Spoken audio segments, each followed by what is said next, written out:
get your sound out of my computer. Woo! So this is the second attempt at the first episode, I guess it's an episode, of my own role model, which is going to be a podcast about the Mindy Project, and clothes and stuff.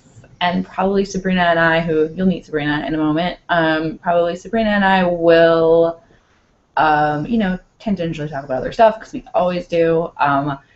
I'm here in my kitchen in Los Angeles. Sabrina lives in New York, and you'll see her apartment soon, I'm assuming, when she gets here. Welcome. I guess I'm just going to sit here until she gets here. So I have Hulu queued up to play the episode of the Mindy Project we're going to talk about.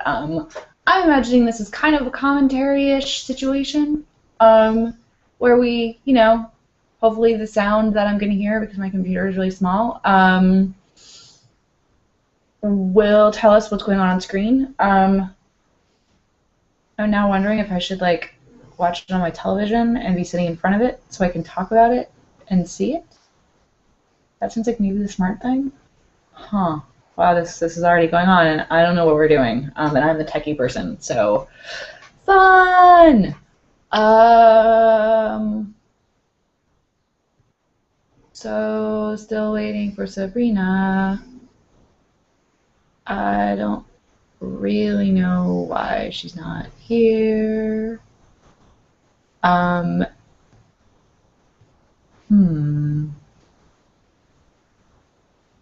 Yeah. Gonna text her real quick. Should have worn a bra for this. That looked not great.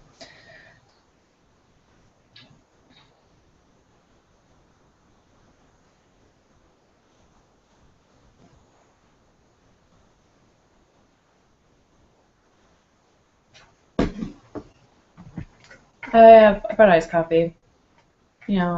It's morning in Los Angeles. Well, it's 11:30, which qualifies for morning on a weekend. Yeah, this is awkward.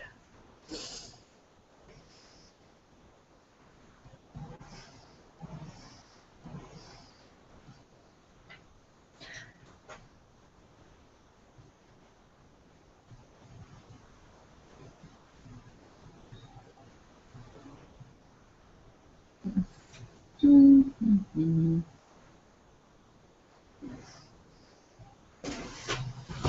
wonder what would happen if we went into my bedroom and sat by the TV. This is my apartment, by the way. Yes, it's tiny and beautiful. And I love it. And it's a huge mess.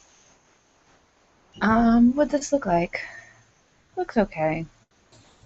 I'm not really comfortable, podcasting from bed. Oh, it's not so bad. That doesn't look so, in the bed. So yeah, I'm gonna be here. That's great. I'm gonna turn on my TV. And then I'm back into my phone, and hopefully Sabrina won't show up while I'm gone. Bye! 1 second.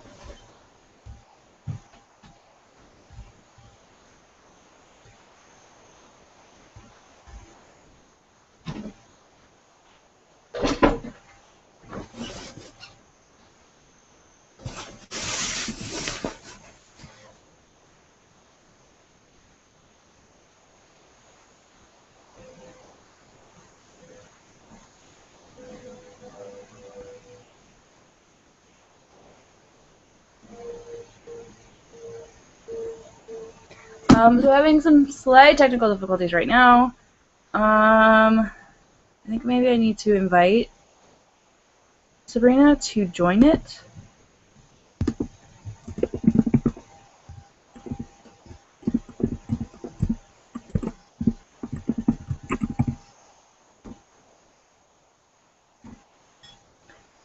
Okay, I re-invited Sabrina. While I see if she comes in, I'm gonna queue up this thing on my TV so that we can actually watch it.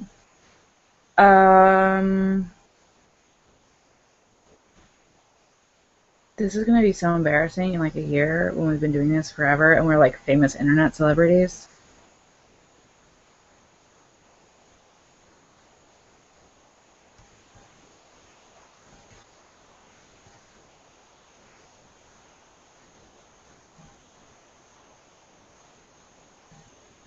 Okay, so it's gonna play on my TV. I should probably turn it down because the last thing I listened to was so loud, so loud.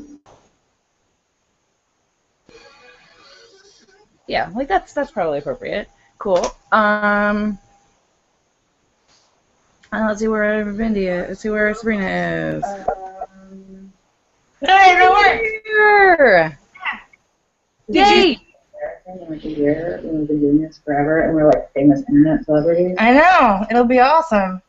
Did you see the applause I was giving you? Did you hear that? No. It has this thing where like you can like you were like maybe I'll invite Sabrina, and I was like hitting this thing that makes it like applause. Like yeah, it's a good idea. I saw that that's a thing, but I can't actually hear when that happens. Oh, the show's on. Yeah. We should, wait, I'm gonna pause it. We should, like, introduce ourselves and talk about what this is. Why don't you pause? Yeah. You know what's weird? There's like an alternate version of you talking somewhere on my computer. I know. It'll be awesome. Like now I can hear myself. Did you see the applause I was giving you? Did you hear that? Okay, wait. So now I just have one version of you. Right? Okay. Yeah, can you we're doing this, right? Yeah. I can see you. If you can see me, I think we're doing this. Playing that was like us from like 30 seconds ago? 5 seconds ago. It was really weird. Very nice and not less good at all than last time. Thank you. I'm sweatier than last time, but maybe it's just like I'm glowing a little bit more. You're glowing. Also, I have this thing, because I'm kind of new to the gym situation, where I feel like I sweat so much at the gym, and I feel like everyone else at the gym glows majestically. Yeah, well, I did not go to spinning, which makes me sweat. I went to bar method, which is like still sweaty, but not like disgusting, dripping sweaty, but it's just very like, it's one of those like Brooklyn days where you're like, I went to bar method, and then I put on eyeliner, and now I'm podcasting. I have a sheen on in my hair, like I just can't get over myself. Right no, now. I'm having a very similar Los Angeles day where it's like I'm drinking iced coffee and podcasting from my bed, and later I'm going to have a comedy show in Hollywood. Like, yeah, I already did 2 iced coffees. I might do a third. Because we should start seriously podcasting as if other people were listening, because someday someone might listen to this. This is like practice. It's like, and I was listening to podcasts yesterday. I was listening to a couple of TV-related podcasts, and they do just kind of ramble about other things. Oh, totally. We should like introduce ourselves and like say what like who we are and things. Yeah, our qualifications to be doing yes, this. Exactly. Our very important qualifications to doing this. Yeah. Okay, you go first. You have more. I'll go first. My name is Sara Clarke, and I have no qualifications to be doing this. I live in Los Angeles. Me and Sabrina have been friends for, I'm gonna say many years. Yeah, I don't many. know how many years, but some years. I used to live in New York with Sabrina. We used to be pals and do this sort of thing and not recorded. Yeah. I like TV a lot. I'm a comedy writer. I work for a TV show, but not this TV show. I have no affiliation with the Mindy Project whatsoever, other than watching it sometimes. Okay, back to you, Sabrina. I'm Sabrina Abhyankar. I live in Brooklyn, and I have no qualifications to be doing this either. Except that Sarah and I have been friends, and we've been talking about doing something together that's not just like 55 messages on Facebook or on Metafilter about that are basically back and forth to each other, like discussing something. So it's good to like just do something together. And I like TV. I like talking about it and writing about it and thinking about it. So it's like worth it to me to do something like this. So yeah. And I think it's a fun show. It's cool to have an Indian American woman having her own show. So that's kind of, I've been following what's her face, Mindy Kaling, ever since she was playing either Matt Damon or Ben Affleck back in the day. So it's cool that she's got her own show and she's doing her thing. So season 3. Yes. I also have to say that this is the first time I've ever seen Sabrina's apartment. I know, it's crazy that you've not been here ever. I know. And you've been in my apartment because you stayed with me. Oh my god, you can see all the garbage on my nightstand. Yay! I have like 9 different kinds of garbage that I have. I have like a pretty messy table next to me. I'm just not gonna like Yeah, no, Exactly. mine is like a beer, some water, a parking ticket, some books I haven't read. No, it's like I think really says something about me. So Yeah, I know, it's crazy that you haven't been here. it's But you so know what? Yeah. nice and like decor. You have like a grown up apartment. It's really adorable. Thanks. This is like the best part of it right here, right in front of the computer. So I tried to yeah, set mine up in the best part of my apartment, and then I realized I wouldn't be able to see the TV. And so if we needed to refer to some costumes, which I think it was the yeah, idea I'm behind gonna it. ask you. So I have it on my TV and I can play it now, but it has commercials. Yeah, same thing. I was kind of thinking that I would like mute the commercials and we could just talk during the commercials. Yeah. We were watching TV together, and we were really talking during the commercials like people do. Oh, that's a good idea. So we'll watch it, not talk, and then talk at the Well, commercials. we'll talk while we watch it and also while the commercials are on. Okay, so we'll mute the commercials. But like Alright. when the commercials are muting, we can be like, "Oh my God, tell me about Bar Method," and then when the show's on, we can be like, "That's a Pink song." Yeah, I'm with you. I'm on Okay, it. cool. Let's do this. All right. I'm gonna hit play on mine. You hit play on yours. I might turn mine like wait. Why did it not? It like stopped doing. After years of dating loser. Is it Wait. happening? I think yours is not, because this one starts with Danny doing voiceover, right? Yeah. Or did you already watch that whole part? It was the. You want me to start for like maybe it started like a second later? Because it's I like, don't mind rewinding and replaying Chris Messina with the. oh my God, now I have to watch a Jack in the Box commercial first. Shit. Okay, you play yours. Because Okay. right now what's happening is that I have to watch a Jack in the Box commercial. I'm playing the Danny voiceover Okay. with this awesome stuff they shot outside of New York. After years of dating Which is losers great. and sociopaths, I'm now happily dating the man of my dreams. A devout Catholic divorcee with some pretty serious dad issues, which, for a single 30-something woman, is not too shabby. But it hasn't been easy. I've had to move out of my comfort zone. Here. Oh, I hate Cantaloupe. Okay. And Danny has had to change too. Please come out.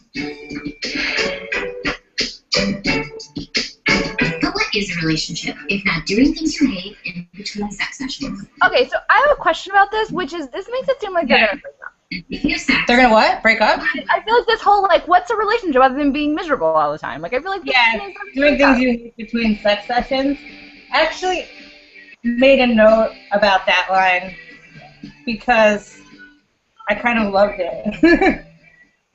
I don't think it means they're gonna break up. I just think it means like you have to like just not do things You that have to compromise. yourself Yeah, the whole time. Yeah, yeah. And they're you have to, like, different. they're very different, and you have to do things that you don't want to do. But then it's like otherwise, like you'd spend all your time with yourself doing things you want to do. It's just like I love doing that, which is why I'm single. yeah. See, there you go. That's totally. Whoa. What just happened? I just like knocked a bunch of stuff down. Wait, so Your cat. what? That you or your cat. I knocked myself. I knocked stuff down by myself. Good with your mouth. What? Mindy told me you wanted an orgasm. She says you're like a thirsty camel at a desert oasis. I don't know if she's. What did you think of this line? Because I have thoughts about it. Wait, which line? Because I'm like behind you. I'm just like, 5 minutes? I'm like 2 minutes behind where you are. For Should some I reason. stop somewhere? No, I don't know because I think Hulu and like DVR play this at different. Cause, like I have to watch commercials at different times from you. It's very weird. But anyway, what did I think of? I think this dental charity thing is like really boring. So I don't know where you're looking at me. I am mad charitable. I don't know what you thought about that. But when I was thinking about the line, it's like a thirsty camel at a desert oasis about oral sex apparently. Oh, Did you hear that line? yeah, the whole like good with your mouth little subplot thing. I'm so happy you're all It was like Kind of like my opinion of the show in a nutshell, where like I think it's so good that like we're talking about oral sex on a sitcom and we're talking about it pretty graphically and like relatively close to like something that it could actually be like. And I'll tell you why. Yeah. Because Yeah. Do I actually think it's funny? Exactly. No. And you know What? Like, do I actually think it's funny? No. Yeah, that's what I think. Like I agree with you. Like it's good that we're talking about it, but like it's almost like I've kind of felt this way about the show. It's like I feel like there's like this sense that like the people who are writing the show have like never had sex. It's like or like not or have very vanilla sex. Like the I feel like that's true of every sitcom, and I feel like that's something.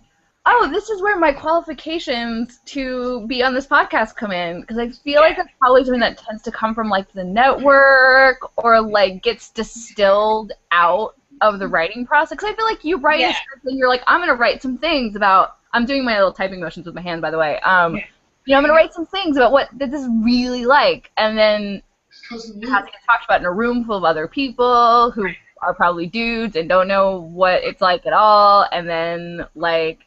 It has to go to like a meeting, and then some network people have to weigh in, and then there has to be a read through with the cat. Like, there's so many processes that happen that make it, I think, really hard to talk about sex in a really frank way in a network sitcom.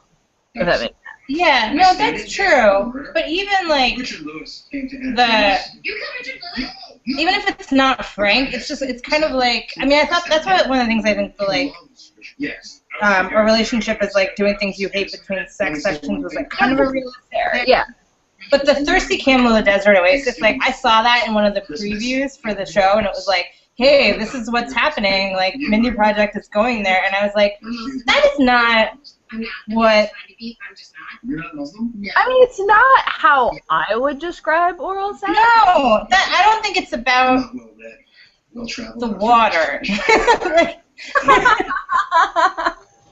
It's like it's not about the water. It's about the topography of the watering hole. Topography of the watering hole. I thought about this. I thought about like why it bothered me, and I was like, why? No, and I feel the same way. It's like a level removed from what actual sex is really like. Exactly. And and it's something that I've seen on a lot of sitcoms that talk about sex ever.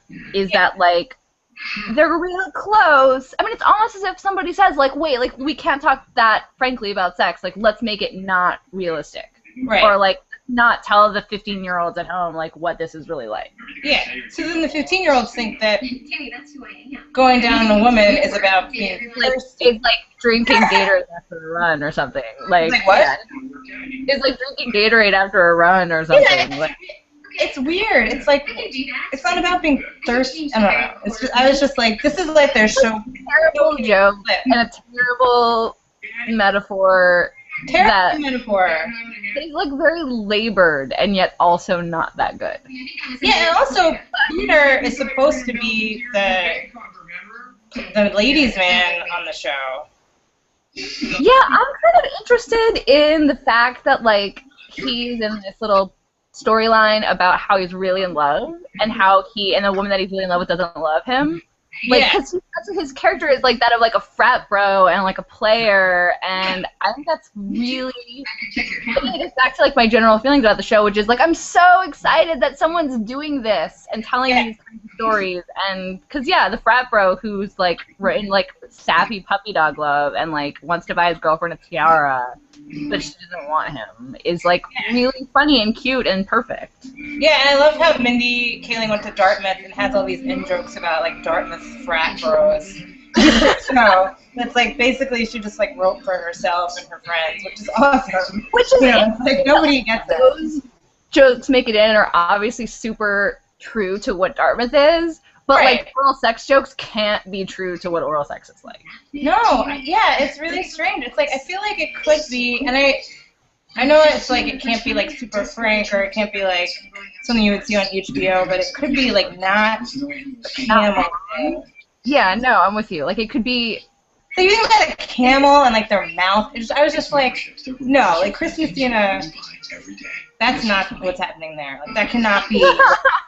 Do you feel like you need to sit Chris Messina down and be like, so? Yeah. I mean, I kind of get, like, as a comedy writer, I kind of get why the joke is what it is, because I think that, like, camel toe is a thing that happens in your vagina, and oral sex that happens in your vagina, and the word camel is funny, and, like, the mental image it evokes is kind of funny, except it has no resemblance to anything really at all. I guess it's like the enthusiasm is the point of the joke, less like the camel or like the water. Because I got really stuck on the water part. Yeah, no, you really did. Yeah, I really did. 'Cause I was Words like, with the letter K are supposed to, and I don't know if I believe this, but words with the letter K are supposed to be funnier than other words, I guess. So like, a dog in a dog bowl. Also, dog in a dog bowl sounds gross, and like, why did you go there? Any kind of imagery that like involves like yeah. stuff, I think like Dog get and real super frank real fast, if that makes sense. Yeah. They're not a voice. So, are you at the song part? And she's like about to find the song. Okay. And also about outfits, like this was a very bad, like not bad in like a oh my god why are you wearing that, but like she's wearing the most boring clothes. Oh, is this when she's wearing the scrubs? She's wearing the scrubs, but even in that like dental charity plotline, she's wearing like a tan jacket. For the podcast There's nothing to viewers out see. there who might eventually watch this, is that both of us have doctor parents, That's true. and Mindy Kaling also has doctor parents. Yeah. And one thing that really bothered me about the costume she's wearing in this scene is you would never crawl into bed in dirty scrubs. Yeah. Especially if you're like an OBGYN. Like, there could be like amniotic fluid on your scrubs. Like, ugh, gross. I don't know if they're dirty. What if she has scrubs that she wears to bed because they're comfortable? Because people do that. Those scrubs don't look like They look dirty. kind of clean. Peter's They at look the kind of overly tight. In fact, when I was watching the scene, I wondered if they have to sew her scrubs onto her. Yeah, they do look really tight and like weirdly fitted. Well, I mean, and now scrubs are much more modern. Like, they have bright colors and they have like kind of better tailoring. But yeah, there's like an extra piece of elastic I can actually see right now. out That's there. not really. I love that he's wearing socks in bed because that seems like a very Danny thing to do. It's done. Yeah, I feel like some people are socks in the house people.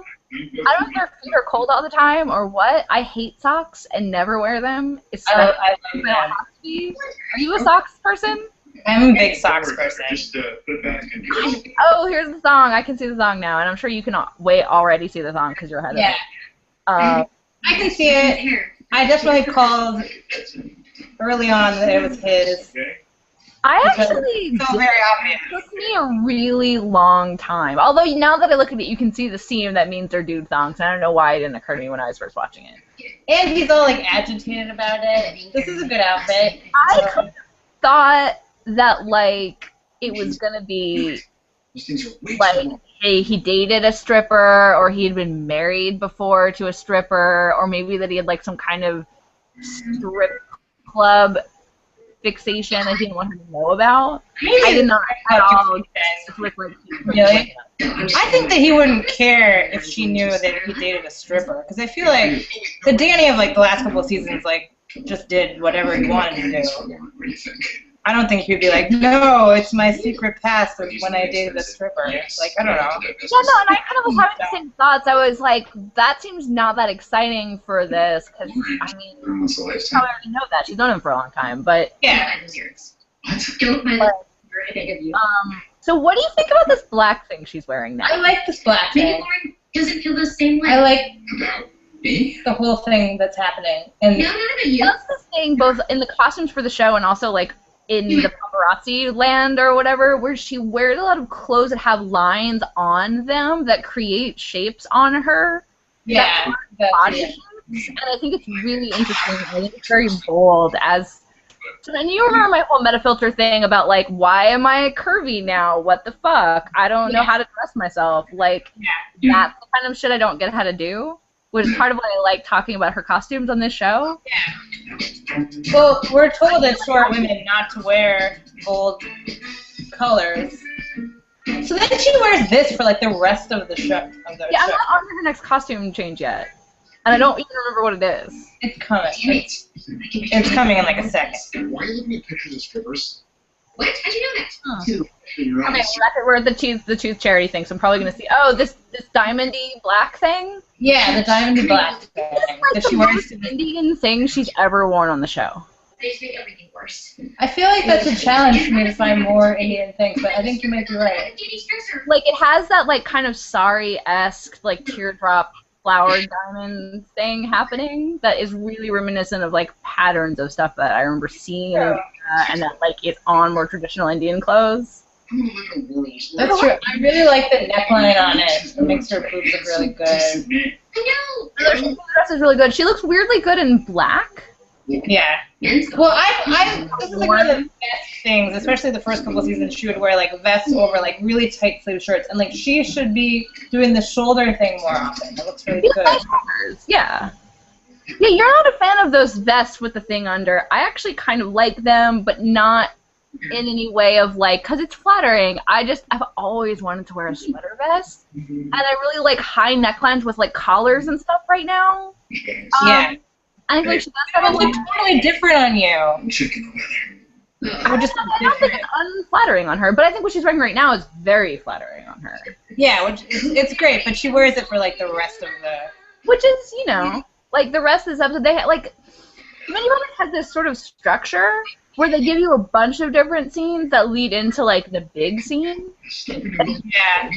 Is like, you know, like it's gonna be the whole rest of the episode, and she's gonna be wearing. It's gonna be all taking place in one. Like I remember, like when she was dating some other dude and he was cheating on her with his boyfriend, his girlfriend that was Ellie Kemper.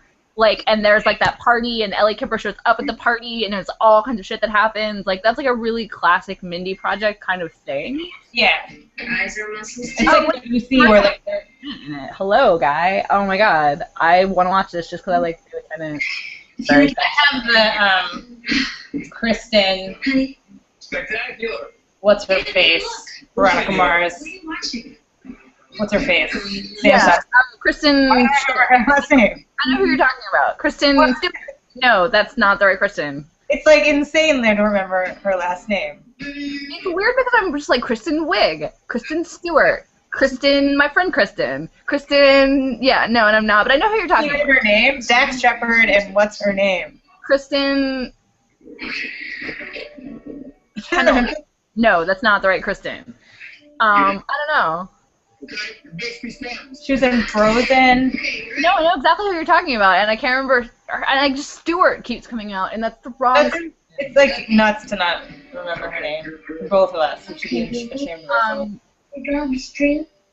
Yeah, I feel like this show gets a lot of mileage out of like everyone's at a party and some bonkers relationship crap goes down.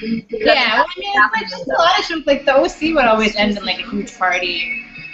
Like there'd always be planning the party at the beginning of the episode, and then the party would be like where like a million dramatic things happen because everybody's dressed up and like there.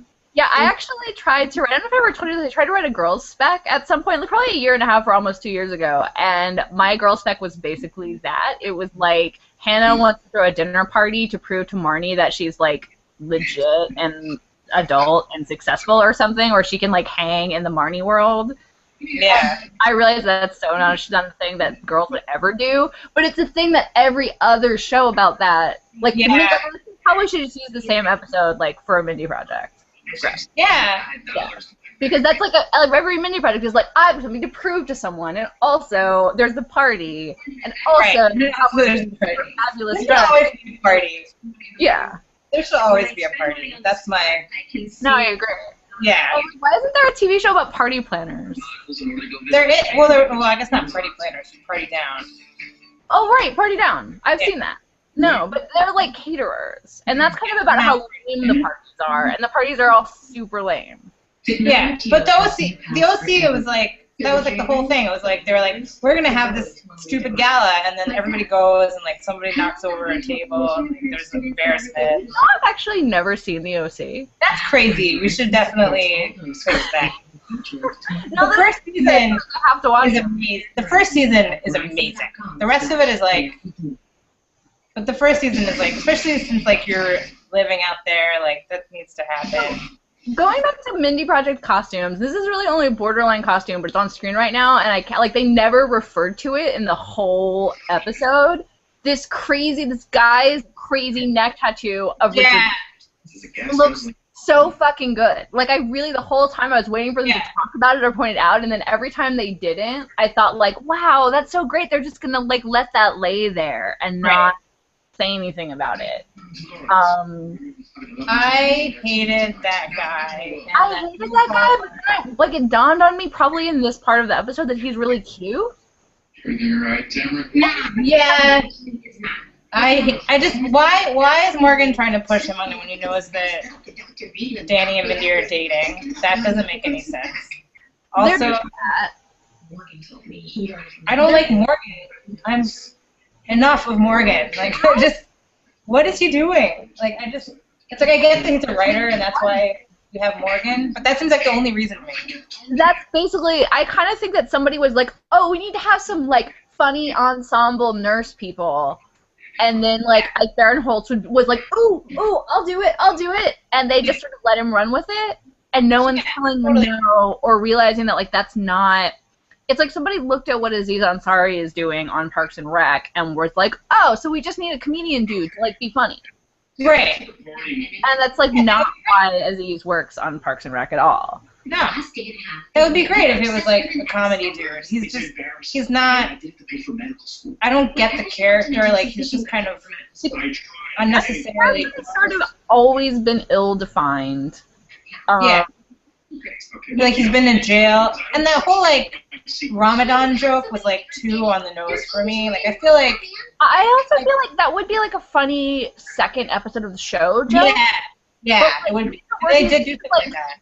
It's been years. Like, at this point, he would know, like... I mean, maybe he wouldn't because people are ignorant, and, like, I forget people are ignorant sometimes, and, like, some people, like, I don't know. I mean, it would be like a Michael Scott comment. There was an Indian kid in my class at elementary school, and for some reason we were all under the impression that he celebrated Ramadan, even though now, as an adult, I know that obviously he was Hindu. Yeah. But, like, A, we were 8, and B, exactly. He didn't really, like, we asked him about it, and he didn't really tell us otherwise. Yeah. Like, one of my friends told me in our 20s that she thought I was Catholic the whole time.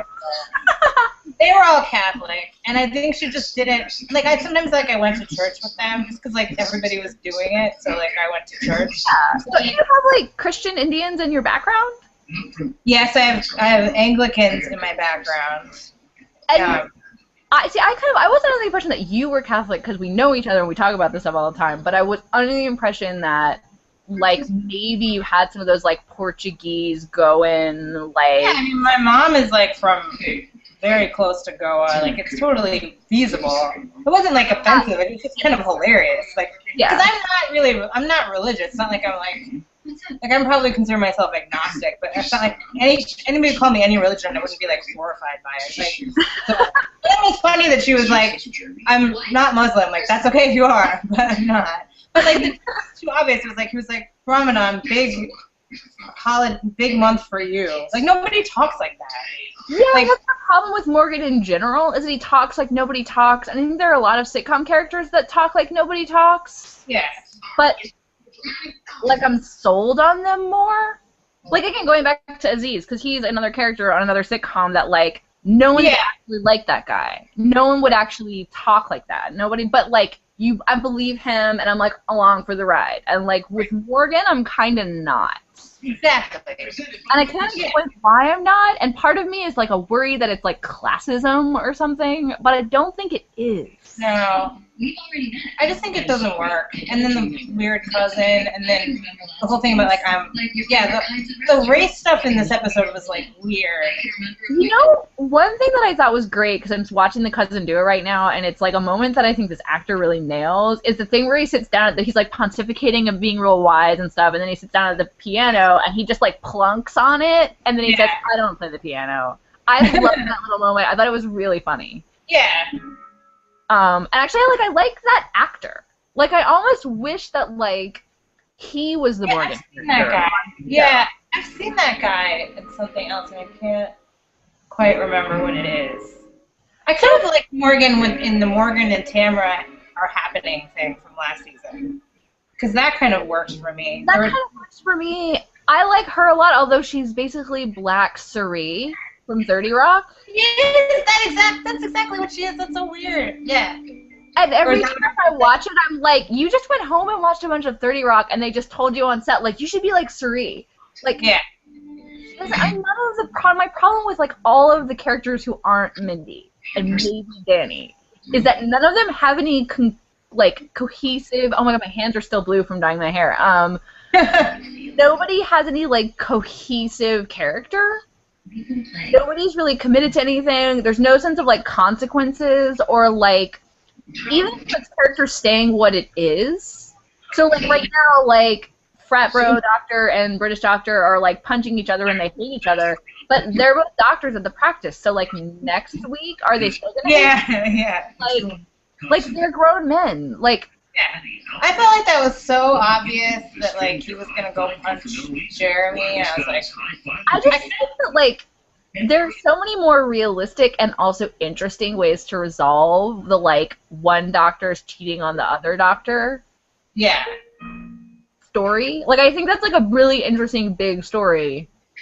And Yeah, it's a big story. That's a big deal. It kind of squandered it by being like, I punch you now. Like, yeah.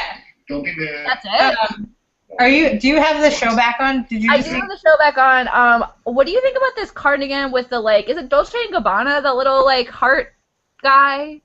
I'm not there yet, but I just saw Danny playing Frozen, which to me was one of the things I wrote notes about as like one of the highlights of this episode for me. It was like Oh wait, how Danny did playing weird? the theme from Frozen. Yeah, no, I love that. It was adorable. Yeah. Yeah, you're right. This guy's attractive. He's kind of funny. Okay, I'm worried, and I've been worried about this with Hulu a lot lately in general, that they're cutting the episodes down, or that they're like, Yeah. because somehow I got ahead of you. But Morgan, he went free. And Yeah, I'm on. it's because there are less commercials. Morgan was out there freezing. But recently I was like watching, And we have less commercials. and I felt like they skipped the scene. I don't know. I'm paranoid about Hulu. We have less commercials. We can queue it up next time. So Years sharing a bunkie. I'm kind of okay with us not being exactly on the same scene at the same time, because I think that like this isn't a commentary. But, oh, so you're just getting to the joke yeah, that now I I'm just getting to the piano. was on a minute ago. Yeah, this is like I really kind of like the stupid cousin with the neck tattoo. I think the storyline is stupid. Like, why would Morgan try to set them up? Like, Yeah, why would you try to set them up? why would she I'm fascinated that you like this guy. I'm like, it's really intriguing to me. And like, I mean that. It's like, because I really just was like, what is happening? Why is he here? I thought you were gay. I'd rather have more Why Peter. did you say that? What do you mean you're not gay? Who's that old guy you were dating that took us out to dinner? Oh, that was your dad? I really like You Peter. guys have a very unreadable chemistry. Look, Yeah. No, Peter's great. They need to give him a lot more to do. I love the one from last season where he tells her to be a Peter and takes Yeah, her to that the was great.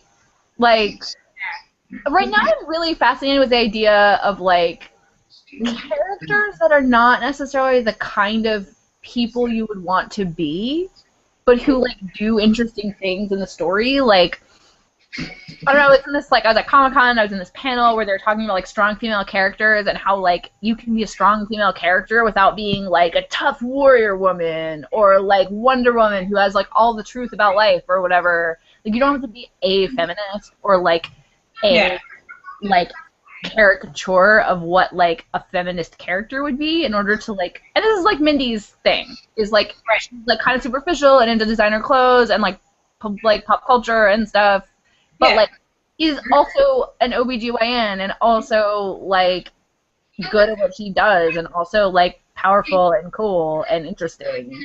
Yeah. I think that like, and this is why I like Peter on the show, like it's all coming together now, it's all coming full circle. I think that he kind of is a counterpart to her in that way, where like he's a tedious frat bro, and you imagine that you would not agree with him on anything, and like he's probably an idiot, but he has like really good contributions to make despite being an idiot, and he has like a strength. So, I made a list. He does. He's like a good guy. Like when he's out there and he's like confronting Jeremy, I really feel for him. He's like a good guy. He's like trying, you know. Well, He comes from a different background. And he's like in love. Yeah. And, like I believe, like, there are actors on the show that I believe, and there are actors on the show that I don't believe. And, like, Morgan, I do not believe. Yeah. Like, Morgan's weird cousin, strangely, like, I get him. He's cool. Peter, yes, I'm on board with whatever Peter's doing. I don't agree with him. I don't like him as a person. I know people like him in real life, and I don't enjoy hanging out with them, but, like, Jeremy, the British dude, I don't know who that guy is. I don't care. Yeah, they changed him. At the beginning, he was, like, her hot sex hookup. Yeah, which I was kind of okay with, and like, sometimes he's, like, the sort of good boss guy who's, like, running the show. I like that aspect, like, he's, like, the only one who's like, hello, we need to, like, make money here and, like, do some stuff, like, Yeah. get with the program, people. Like, I like that part of him. I wish they would, like, just focus on that and, like, not have him, like, stealing women or, there's just something, like, not very sexy about him. There's also something, like, He's, like, attractive, but there's something not sexy about him. there's something inconsistent about the way his character is, because I feel like, so he's, like, this kind of responsible dude who is always trying to keep them on track of, like, we should be giving to charity. We should be, making money at our practice. We should be looking for new patients. We should be whatever. But then he's also, like, sleeping with someone's girlfriend, which I just Yeah, it's really inconsistent. doesn't make any sense. Yeah, except to have them, like, fighting for some reason. I feel like that's part of the whole, like, people don't really understand relationships on the show kind of thing. It's like, I feel like it could have worked if it was, like, some girl they met at a bar together and people were, like, really liking her and Jeremy really wanted to bang her. But this, like, what it actually is doesn't really come together for me. But I don't. Sometimes the show is so, like, WKRP Cincinnati-ish. Like, it's just so, like, old school TV of, like, what is the thing that's going to happen this week? Oh, I know, the thing that's going to happen this week is that so-and-so's going to cheat on so-and-so, and it's like... Right. Yeah. And then, like you're saying, like, next week it'll all be, like, back to normal. Yeah. Like, if Adam Scott's character cheated on Leslie Knope, Yeah. it would be, like, shocker. Yeah. You know? Or, like, if Lucy Lawless cheated on Ron Swanson, it would be like, no! Yeah. But here, it's like... It made me really excited about that show coming back. Oh my god, When is it coming back? I don't know, actually. I've been, like, keeping track of when all the various sitcoms are coming back on, and, like, the show I work on comes on Tuesday, which I'm super excited about, and which I don't want to talk about that in the podcast, but it's a show that comes on Tuesdays. Everybody knows that it's coming on. I've seen it before. Yeah, that, like, doesn't narrow it down that much. But, like, yeah, and I know, like, there's a bunch of mid-season replacement kind of shows I'm excited about, and I know, like, Blackish, which I really want to be good, is coming on this week, but Rock, I actually don't know, despite it being my favorite show right now. Aww. Yeah, I don't know. Yeah, like, I know more about, like, when Mad Men starts up again, and that's 6 months from now.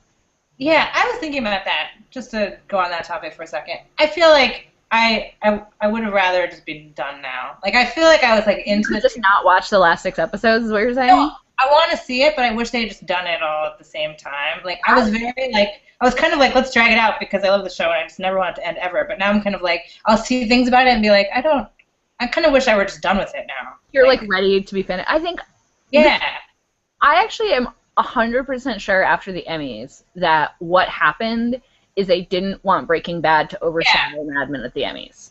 Yeah. They wanted to get those, like, final... Like, I don't think has John Hamm even won Best Actor for...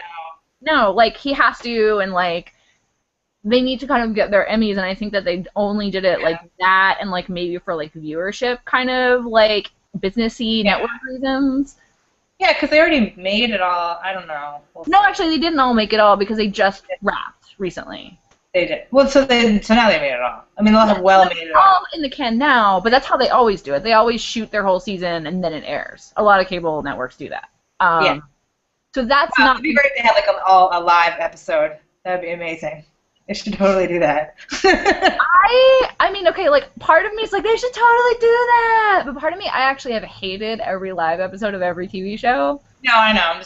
But it would be interesting to see a live episode of a period kind of thing. Yeah. Exactly. Like, I almost want someone to, like, reenact an actual old like I Love Lucy script or Honeymooners. Well, you couldn't do the Honeymooners. Oh my god, that would be a disaster. Like the Honeymooners, like your network would be taken off the air permanently. The Honeymooners was like so full of like wife beating and like racism. But yeah, like I almost wish that someone would like take an old I Love Lucy script and like perform it live on television as it actually was with new sets, and like that would be really cool. That would be awesome. It would be better than this Peter Pan nonsense for sure. Oh yeah. Did I tell? I saw this play that was like a Three's Company episode that just like descended into. Yes, right. I was talking about this, and you were so excited about it. I was so excited about it, and I was like, I'm gonna go to like live stuff all the time, which I still like. I just don't do enough of, but like, yeah, it was like one of those things where I was like, I just have to do this all the time because it was so cool and exciting, and like, I don't know. I'm like making that more exciting than it was, but it was like a really cool play, and like, I totally hear that because I feel like in Los Angeles, nobody, and or maybe it's just me, sometimes I have trouble divorcing like things I've done since I've lived here from like what life is like here. Yeah. But I feel like, like I don't, when I lived in New York, I like went to art openings and I went to like plays in the theater and like left my house and was around people experiencing things in real time. Whereas I feel like since I've moved here, I don't really ever do that stuff. Yeah. That's hard. Yeah. I mean, like, I feel like it's hard to get people to do things. But like I could do that. There's nothing like at this point, now that I don't have my insane dog anymore, Yeah. Cruella de Vil. Great. Yeah. That was reasons for me not to have this dog anymore. Anyway, yeah, like there's no reason I can't go to the theater. There's no reason I can't like. Yeah, I just do it by myself sometimes. Just like anything, I just feel like anything live, like it's kind of hard to like really, I don't know, I guess for me, like it's hard to put into words like how inspiring it is, like just reading something or watching a show or like even having a conversation, like just going to like a live performance to me is like really inspiring, even if it's terrible. You're actually experiencing it in real time as it's happening. It's a thing that's really taking place. Yeah, and it's like it was like the one of the things like I was really into going to see bad comedy in the spring. Like not that I wanted to see bad comedy. No, but that, I know because I spend a lot of my time seeing it. That's actually the only thing that I go out and do is I like go to people's open mics or I go to like I have my show tonight or whatever, and like I go to a lot of other shows at that theater. Yeah, like, I don't go to it because I'm like this is gonna be good. I'm like I'm gonna go to it because it's like a thing. And there's just like something about people putting themselves out there like that makes me feel like I can go home and like write a couple paragraphs of a thing I'm working on that might be terrible, or like I can have this conversation that I feel like I didn't want to have. Like I find it very like it's like just something about being like I'm gonna put this like if thing that guy stood up and talked about whatever for 5 minutes and it wasn't funny and he bombed, like no, that's like as a comedy person, like I tell myself constantly like everybody bombs. No jokes are ever funny. If you write a joke and it's actually, and someone actually laughs, like, that's such a huge thing. Yeah. And I think that, like, if you're only watching television or if you're only watching funny movies or whatever, or even, like, if you're only watching, like, Louis C.K., every joke lands and you're only seeing the funny stuff. And it's like, you're like, oh, like, if every joke I write isn't, like, I'm rolling on the floor laughing, like, then I'm not good at this. Exactly. But the reality is okay, I feel bad because we're doing this, like, Mindy Project podcast, and I feel like we've been ragging on it, but it's, like, friendly, loving ragging. That's what I think of. Because honestly, like, if I were to pick, and I was, like, thinking about this, like, because, like I said, like, I feel like now it's become this, like, very hyped up thing that, I love Mindy Kaling. People, like, send me clips of her and, like, things about her, which I think is, like, frankly really adorable. Well, it's like my Star Trek thing, where if there's, like, a Star Trek thing in the media, someone and, like, people give me, like, little Starship Enterprises, like, as gifts and stuff. And, like, it's endearing. And I know that people, like, they really mean well. And it's not, they really mean well, and it's definitely not one of those, like, you're Indian and she's Indian, so here's your thing, Indian girl. And I feel like it's really because, like, I have, like, a lot of, like, heart for what she does in her show, and like I talk about it in interesting ways or whatever. But like if I were to pick like the female comic that I love right now, it would not be her and it would not be her show. But like who would it be? Like if I had to pick one? Yeah. Like who do you really love right now? I really love Broad City, but then I also have like if we were like talking about that show, I'd probably like have things to pick apart there. I can't pick apart Broad City. I'm still at the level. Although their web series. There are some things where. Hmm? Their web series. Yeah, I haven't gone there yet because I wasn't sure. Well, I watched the web series before it was actually a show. And in fact, my web series is in a lot of ways, I don't want to say cribbed off of, but like they were definitely an influence on my web series. And especially, and this is going back to like everybody bombs, like you don't have to be the perfect, the enemy of the good kind of stuff, is like a lot of their episodes of their web series seem like they're shot on someone's phone. They're really technically awful. And early on, like even like the structure of like what an episode should be and how much story there should be and what's gonna happen, like early episodes really just seem like the two of them hanging out being funny in a way that's kind of not that amazing.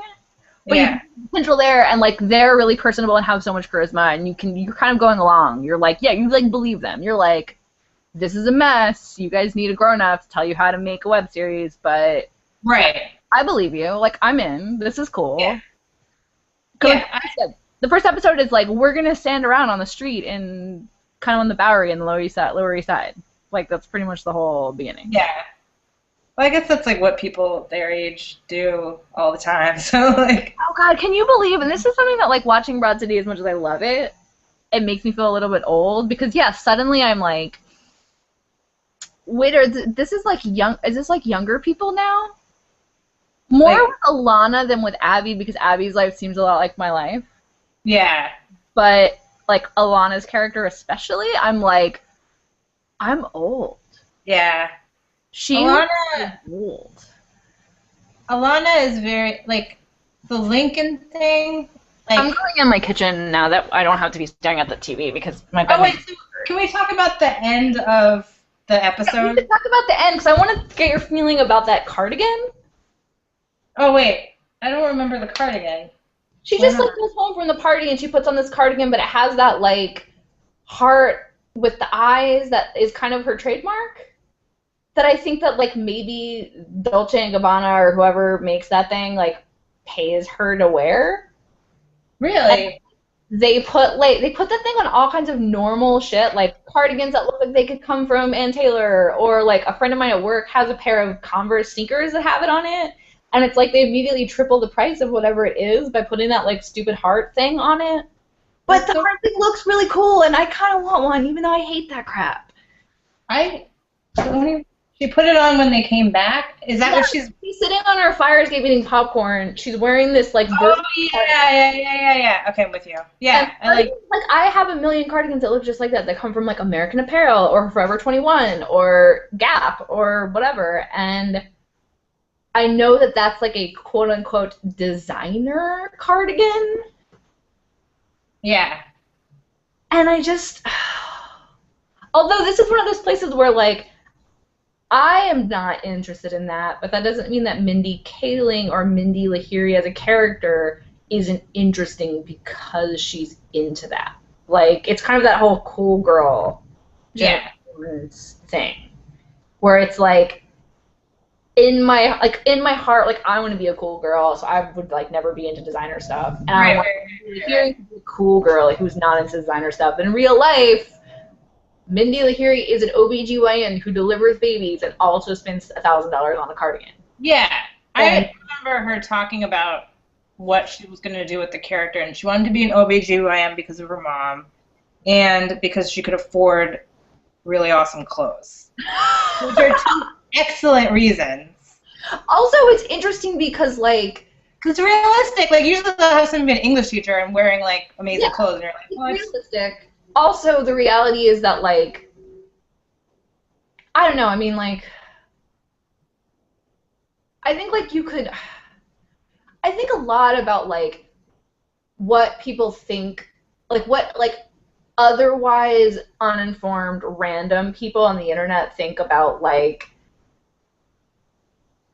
careers on TV. Like, I've been like reading a lot of Cosby Show stuff. In fact, I was reading the Cosby Show fashion blog, which I don't know if you saw on Metafilter this week, but no, I saw something about. There was like a Slate article. It's like the 30th or something. I And know, they're it's like Cosby Show week. I don't know what was even going on, but I was like, I'm all for it. like a Every big week.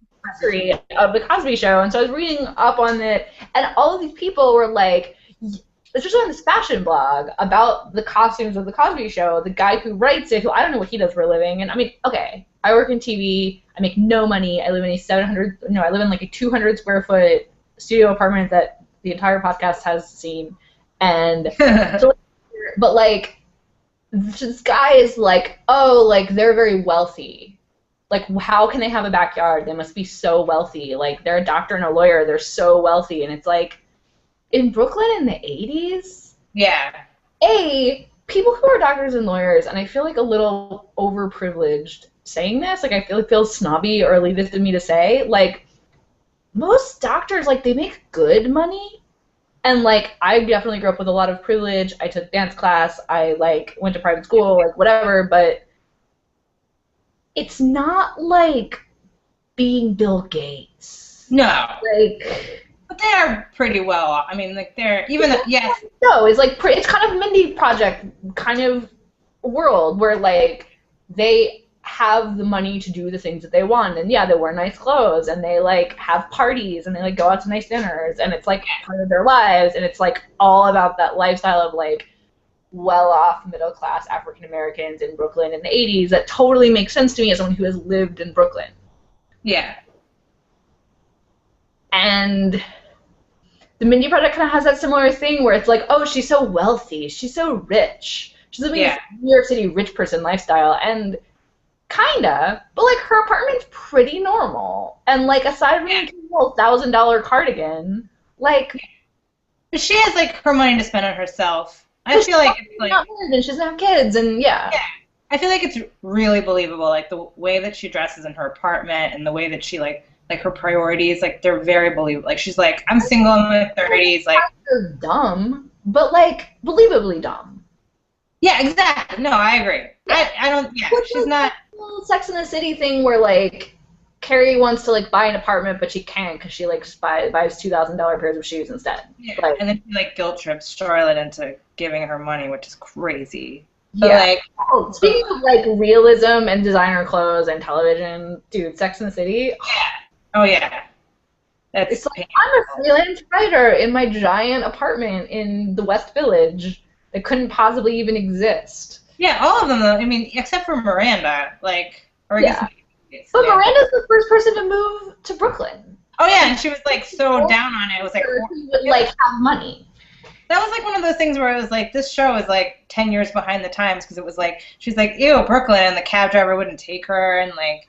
You know though, when I was living there and I was working on Criminal Intent, which was like my very first job after college basically, and definitely my first like real job in my career, I had coworkers who wouldn't go to Brooklyn.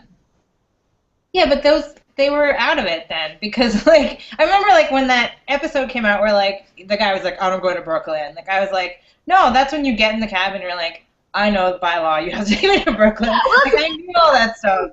I moved to Brooklyn in, let's see, it was like junior-ish, senior-ish year of college, and I moved to Brooklyn, and I could not really afford to take cabs, but every once in a while I did, and it was probably like 2003 or something. And yeah, you would get in a cab, like the cab would stop, and you like knew the strategy of like, I get in the cab, I inform the driver where he's gonna go, and then I'm ready to like tell him this is what, like you gotta have a game plan. Yeah, you can't be like, oh, and then if they're like, yeah, I don't go to Brooklyn, then you're like, oh, you have to take me. Yeah. Yeah. No. Like so tough about it. People would be like, I can't believe it. It's so rude. And I'm like, it's not rude. I used to go home. I'm drunk. It's 3 o'clock in the morning. This is how this is gonna happen. But now we have these awesome green cabs that just take you all around Brooklyn. That kind of started after I left, and I don't. When I remember when I heard about the whole program, I was like, that sounds stupid. Does it work? I mean, I usually like on the weekends I usually just go elsewhere in Brooklyn. I don't usually go to Manhattan.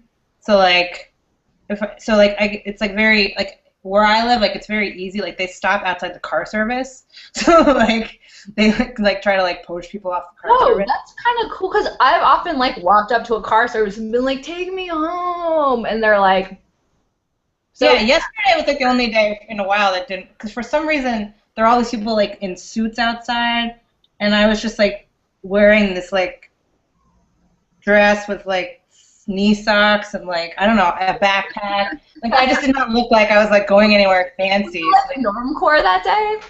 I looked like a 16-year-old who like might be going to a rave after school. Like, because that's what I was wearing, and then I was like going to this dude's house, and I was like, I'm gonna go like this. And so like I go outside, and for some reason everybody outside is like wearing tuxes and nice clothes. So like it was like the first time the cab driver did not want to pick me up. Like I swear, like in my whole entire life, where I was like, what? Yeah, it was weird. I was like, this has never happened to me. Like not even stopped, like because they just wanted to those other people. But like who looked like they were going somewhere. I don't know, with more money. I don't know. It was weird. Anyway, I got a car service. Everything was fine. But like, yeah, it works pretty well. It's good. So, kind of going back to the Mindy Project, she is completely Manhattan, right? Like, there's no Mindy Goes to Brooklyn. I don't think there has been a Mindy Goes to Brooklyn. No. She lives in Manhattan. She works in Manhattan. For some reason, the exterior shot of the clinic. Yes, it's down here. The exterior shot I've seen a couple of times. It's supposed to be her apartment. It's like right down on Front Street. Interesting. Like, so she maybe lives in Brooklyn. Maybe she lives in Brooklyn? No. I mean, the character on the show, like if the exterior is in downtown Brooklyn or like Dumbo or whatever, like the idea is she maybe lives in Dumbo. Yeah, but that doesn't make sense. I mean, nobody has like a fire escape like that. Like the apartment, like older apartment. Like. I feel like I had.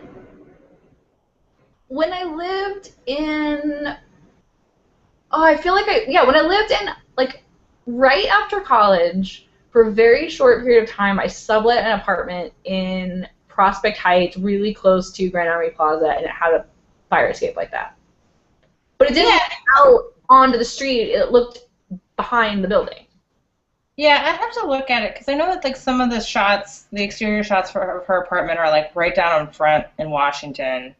Which doesn't make sense because the only apartments near there are like big converted warehouses that don't have like those. The only way you could have one of those apartments where there's a fire escape that you can sit on and like maybe you could like drop something and it could hit a person.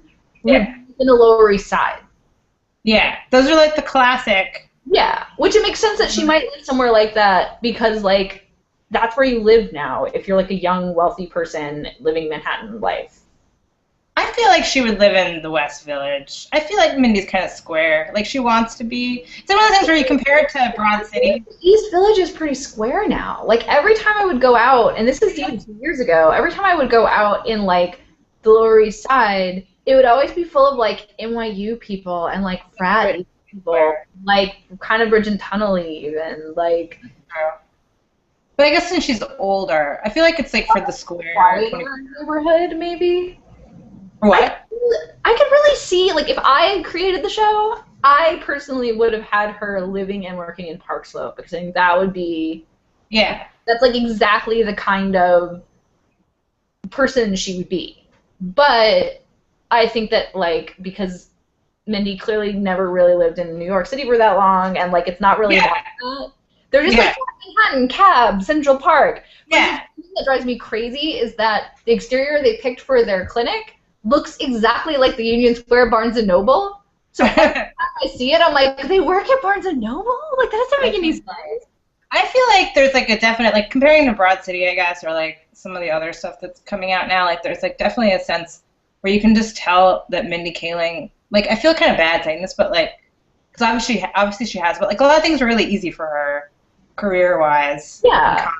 And she'll even say that, like, she was on this show, Andy Cohen show, and she was. What the fuck is Andy Cohen, by the way? People keep talking about it, and I have no idea who that is. So he was a producer for a long time at Bravo, and he started producing the Real Housewives series, and then he has a live show at 11 o'clock every night where he has like random people on, and now he's getting like Meryl Streep, like and he'll have like Meryl Streep and like a housewife. He'll have these like two totally like bananas. So intimidating for the housewife. Well, not always just that, but it's like he'll have like interesting pairings, and sometimes it's really good, and sometimes it's like because it's live. Terrified if I had to go on some kind of like frothy Bravo talk show and then Meryl Streep was there. Like I would be afraid to talk. I would be like, don't not like me. Did I tell you I met her? It's like one of my showpiece stories. Although Yeah. I have a similar story that's not a showpiece story because I'm still not sure it was her. But I anyway, must have told you the story.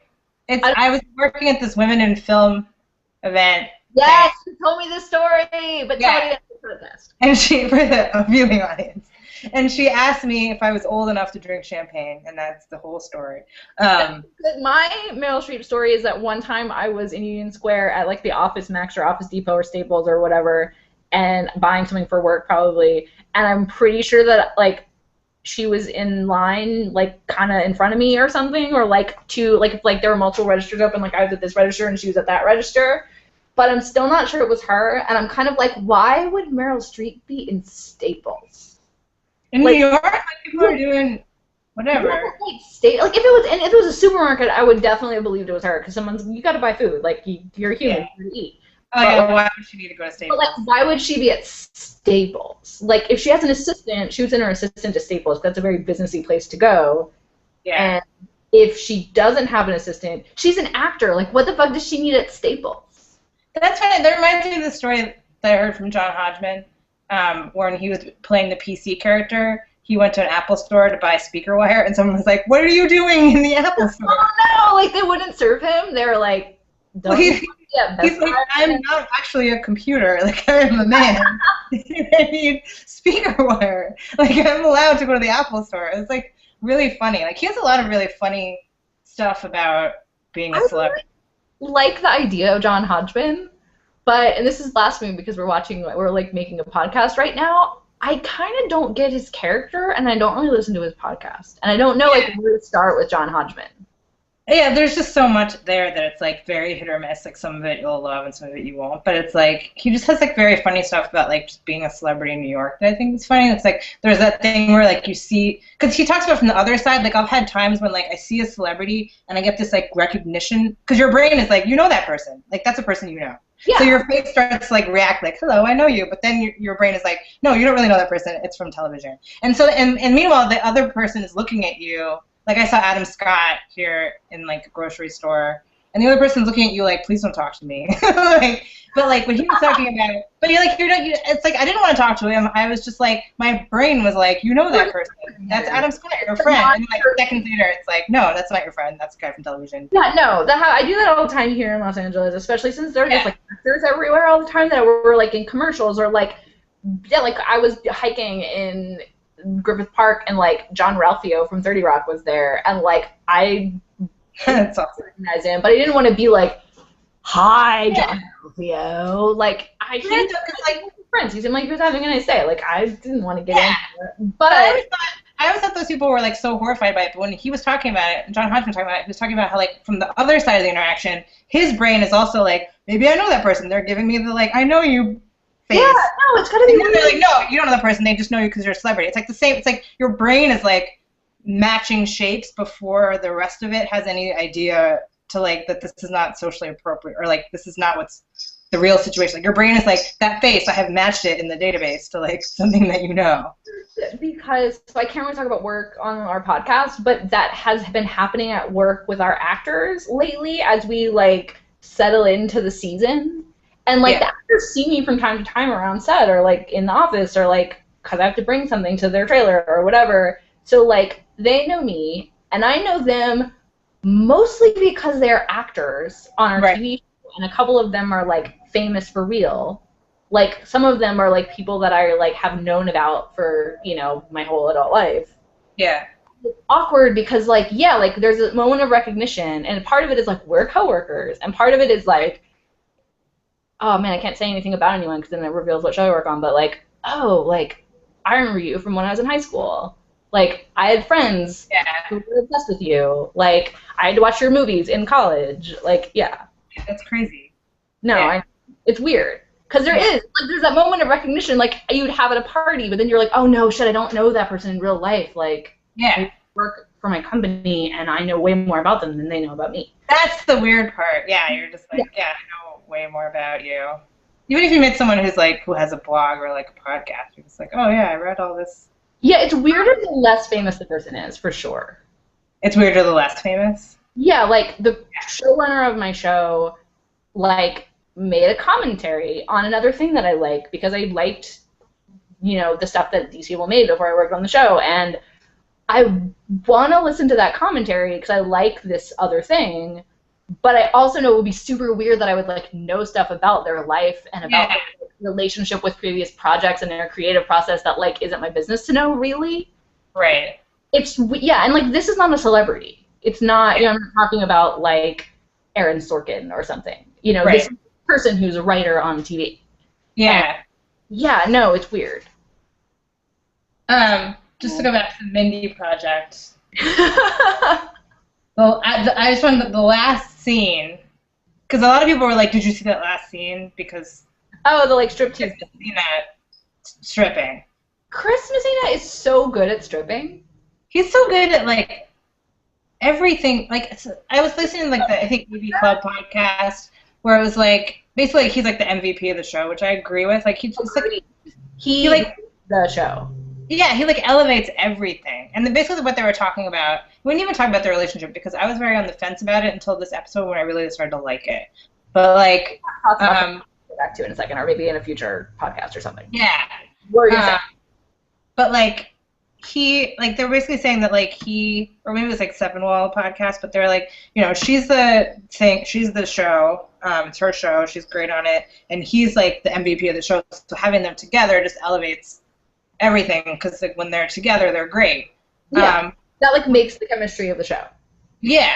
So like I was very iffy about having them be together just because of the kind of people I felt like they were before this season just didn't go together. Like they just still feel that way a little bit, and it worries me. Like, but ultimately, like you've created these two characters that like need to be together for the purposes of the show, but like don't really have anything in common as people. Yeah. So that's weird, and I don't know. I'm curious what's going to happen with that. And secondly, thinking about TV and thinking about like how this goes down, like it's season 3. Obviously, the show's still on because they want to get 100 episodes and do syndication or whatever the fuck people do now, or like send it to the Netherlands, or like however you make money with a TV show now. Send it to the Netherlands. Well, yeah, like you've got like your overseas rights, you've got your like your like vacation, like waste money on the show as a product, like that's what there is. Like you got to make a certain amount of it before that's really like nobody in England wants to see your TV show that got canceled after 6 episodes. Right. So obviously they need to make a certain number of seasons of the show. Right.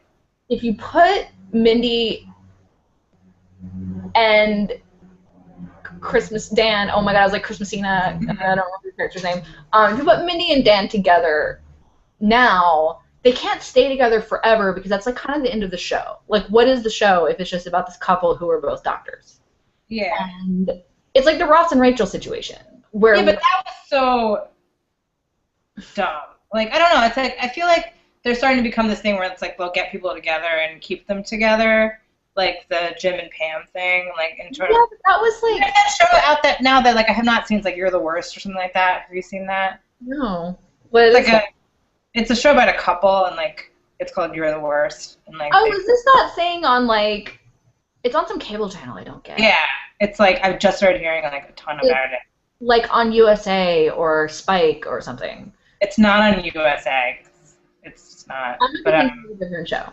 Anyway, so there's this show that I know nothing about, and I'm trying to bullshit, pretending like I do. All I know about it is that it's called You're the Worst, and people really like it, and it's about a couple that's like staying together, but then they have like things. But I don't know. I think the show, like, okay, so like if you pitch a show, and like I kind of feel like maybe the Mindy Project should have done this. Like if the Mindy Project had been pitched and sold as it's a show about this couple, and they're both OBGYNs, and they have a practice together, I would watch the fuck out of that show. It'd be so good. But like.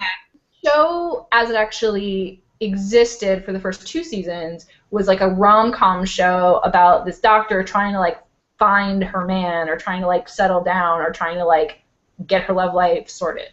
Yeah, and if love life is permanently sorted like in season 3, then now what? That's one of those things, like I really feel like it should have been, and I know that's not the kind of show that Mindy Kaling wanted to do, but like it should have been more about the practice and about her as like a doctor. Like I think some of that stuff could have been a lot better. I just think it's so awkward when she like some of the romance stuff is just so awkward. It's like, and not awkward in like a Liz Lemon kind of like fun On purpose. way, on purpose way. Yeah, it's kind of just like, it's like trying to be like that, but it doesn't work. I don't know. It's just like, Well, and there's like the Leslie and Ben thing that they got them together and that works. yeah, I think that's like kind of a best case scenario. Is if some the problem is that the ensemble of the practice doesn't gel, Yeah. and they never do stories that are really about the practice, except for things like we have these midwives up the block that hate us, like which isn't really that's not really like a medical plot. They had one where she like interviewed at this other practice with these like Yeah, I love that one. yeah, All me the too. episodes that are about the practice are about her being a doctor. Yeah. Like that one, the one where she's like mentoring the college girl and they end up at the frat party, that one's great. The one where the midwives accuse them of being racist is like Oh, I love that one. I know you know that I love how clueless she is about race and like when to bring up. That was like one of the jokes too in the episode. She was like, if there were braces for your penis, we would never have like your insurance being turned down. Like, 'cause like Tamara was talking about how, no little sense. yeah, it's like she knows she's supposed to be like upset about something, but she doesn't know exactly. It just, to me, it rings very true for someone who's like very privileged. I feel like there's like this thing where it's like, oh, you're a woman or you're like a woman of color, so you like read all the books already and you like know what you're doing and like you're with it. And every time you say anything, it's like saying something for the culture. But it's like she's very privileged. She's been studying a lot. She knows she's supposed to be upset about something because she's smart, but she doesn't know what it is. How she doesn't actually understand. Yeah, no, and she also has like one of the things I find really fascinating about the show in general is like, for the most part, yeah, like most of us are not like freedom fighters or women's studies majors or like, you know, cultural theorists or whatever. We have like a relatively facile, how do you say that word? I don't know. Like idea of important topics of the day. And so half the time, if you're trying to sound like you know what you're talking about, like there's always the risk of saying something really stupid. Yeah. And I don't know, like I spend a lot of time on Tumblr because it kind of intersects with a lot of things that I'm interested in, and everyone on Tumblr is like half my age, and none of them know fuck all about what they're talking about. And so on the one hand, I'm reading and I'm like, that's wrong. These people know what they're talking about. These people are obviously 15. They need some life experience. And then I'm like, dude, it's Tumblr. Like, who the fuck cares? Like, I'm only on here to, like, find, like, Avengers fan art. Right. You know, like, it's not, this isn't C-SPAN. Yeah, exactly. It's like, it's okay for these girls to kind of not know what they're talking about. And it's like, yeah, like, it's constantly things like, yeah, well, if braces were on your penis, then, like, that's exactly something someone would say. Yeah, it's like she totally is like, I know I'm supposed to be upset. I know that, like, healthcare is not fair. There's something happening with healthcare. With its employer. She's a doctor. Like, I was at this party, and this is like one of the things anybody at this party might remember this. They see this if they watch this far. But like, I was at this party with a bunch of Indian doctors. That happened to me that often. I feel like that is the setup for a joke. Yeah, it is. And I went to the same barbecue last year. It's very fun. But like, I want to come to New York and go to this barbecue with you every year. What? I want to come to New York and come to this barbecue with you every year. Yeah, I only go once a year. It's like the only time when I'm like in my Indian people element, because I have this awesome friend who, like, her brother makes these awesome barbecues. But like, there are definitely like people there in the medical profession who are just saying really ridiculous things. So it's realistic to me. Like, there, like, you know, like there's this one woman who is a dentist who was like talking about how like women shouldn't have kids, like women's bodies like break down earlier than men's, so like women shouldn't be having kids like too late, i.e. like 31, because their bodies just malfunction more. And I was just like, I don't. Women are delicate flowers or something. What? It's like women are delicate flowers or something. Well, it's just one of those like weird toxic things that women say about each other without like even thinking about it. Like, I was at like spinning, and like my spinning instructor was talking about how she works at this hair restoration clinic, and she was just like, yeah, like, you know, we have men, we have like some women, but like women lose their hair because they're crazy, and men lose their hair for like legitimate reasons. And that was just like chit chat before spinning class. Like I just like it's like one of the things I've been thinking about lately. It's like women can be so just casually terrible about being women, other women. Full of like that seems really sane a lot of the time. Like the culture is so full of things that are toxic towards women, and the culture is so full of like, well, obviously women's bodies are less good, and like obviously women's feelings about things aren't valid, and obviously if a woman goes through something, it's not legitimate. And like I don't know, isn't this whole conversation on Metafilter about like racializing the whole culture of poverty thing, and like how basically you can take any negative aspect of a person, which is completely race neutral, and say that that's like a part of black culture that is a problem. And so you can be like, oh, like people spanking their kids, like, yeah, like that's the black community, or like, oh, like hip hop music, yeah, black community, like culture of violence, whatever. I kind of feel like there's a parallel in that to gender, because we do it with women all the time. Like, if a woman loses her hair, it's not because like DNA or because like our weird bodies or because like hormones or because like all the science reasons that people actually lose hair. It's because she's crazy, and she's crazy because she's a woman. And like, it's, like, I think that there's a constant, we hear every day of our whole lives, like, your body is inferior because it is female, and like you can't do this and you can't do that, and like you got to make sure about this, and like constantly like, oh, this sounds so women's studies, but like problematizing female bodies or whatever. And so I think when people regurgitate that stuff, I don't think it's because they themselves have thought that through and are like, yep, I hate women, I'm misogynist. It's just in the air. Yeah, that's what I was like at this thing, because I was like, wait. You have like a medical degree. I do not, and there's like nothing backing up like women's bodies break sooner. Women are older than men. I know, and that's one of the things too that made me think about that whole like another thing, because like like women ending up being caretakers for men in a lot of ways, and like being like, you need to go to the doctor, and like you need to take care of this, and like let me do the scheduling for our social events, like that whole kind of thing. It's like women end up doing so much of that it's like, like women just have to be taking care of themselves because they're like taking care of everyone. Like that whole thing, it's just kind of like self-care becomes like another chore that you have to do, because if you don't do it, like other people might know, or because your body is so toxic as a woman that you have this like long list of tasks you have to do at all times. Yeah, and you're supposed to like look like the woman that he married, like yeah, like the whole concept of like letting yourself go.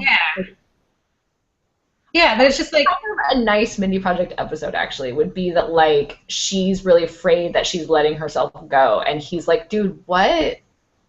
Yeah. Doctors. I like. Yeah. I like how really Dan's attitude on the show is like, dude, whatever. Yeah. But you're okay. We're okay. Like this is fine. Yeah. I love how he has this like really boring conversation where he like didn't go to the boxing gym, he went to the regular gym, because like I feel like in relationships like that's the kind of conversation that you have, and you're like, this is like just really boring. I don't know. I just made me think about the whole like boring things. Like not everything is like super thrilling and exciting. You're just like, I went to the boxing gym instead of the regular gym, and like my abs are like, I don't know. Maybe that's just what I'm talking about right now. No, I know. But just in general, like it's hard to like narrativize. Like if I wanted to tell you like, oh my God, so and so's cheating on so and so, or I saw this thing I wasn't supposed to see, or like whatever.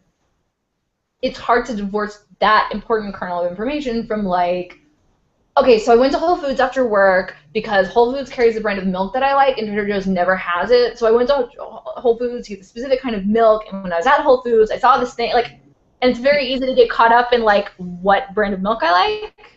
Yeah. Yeah. No.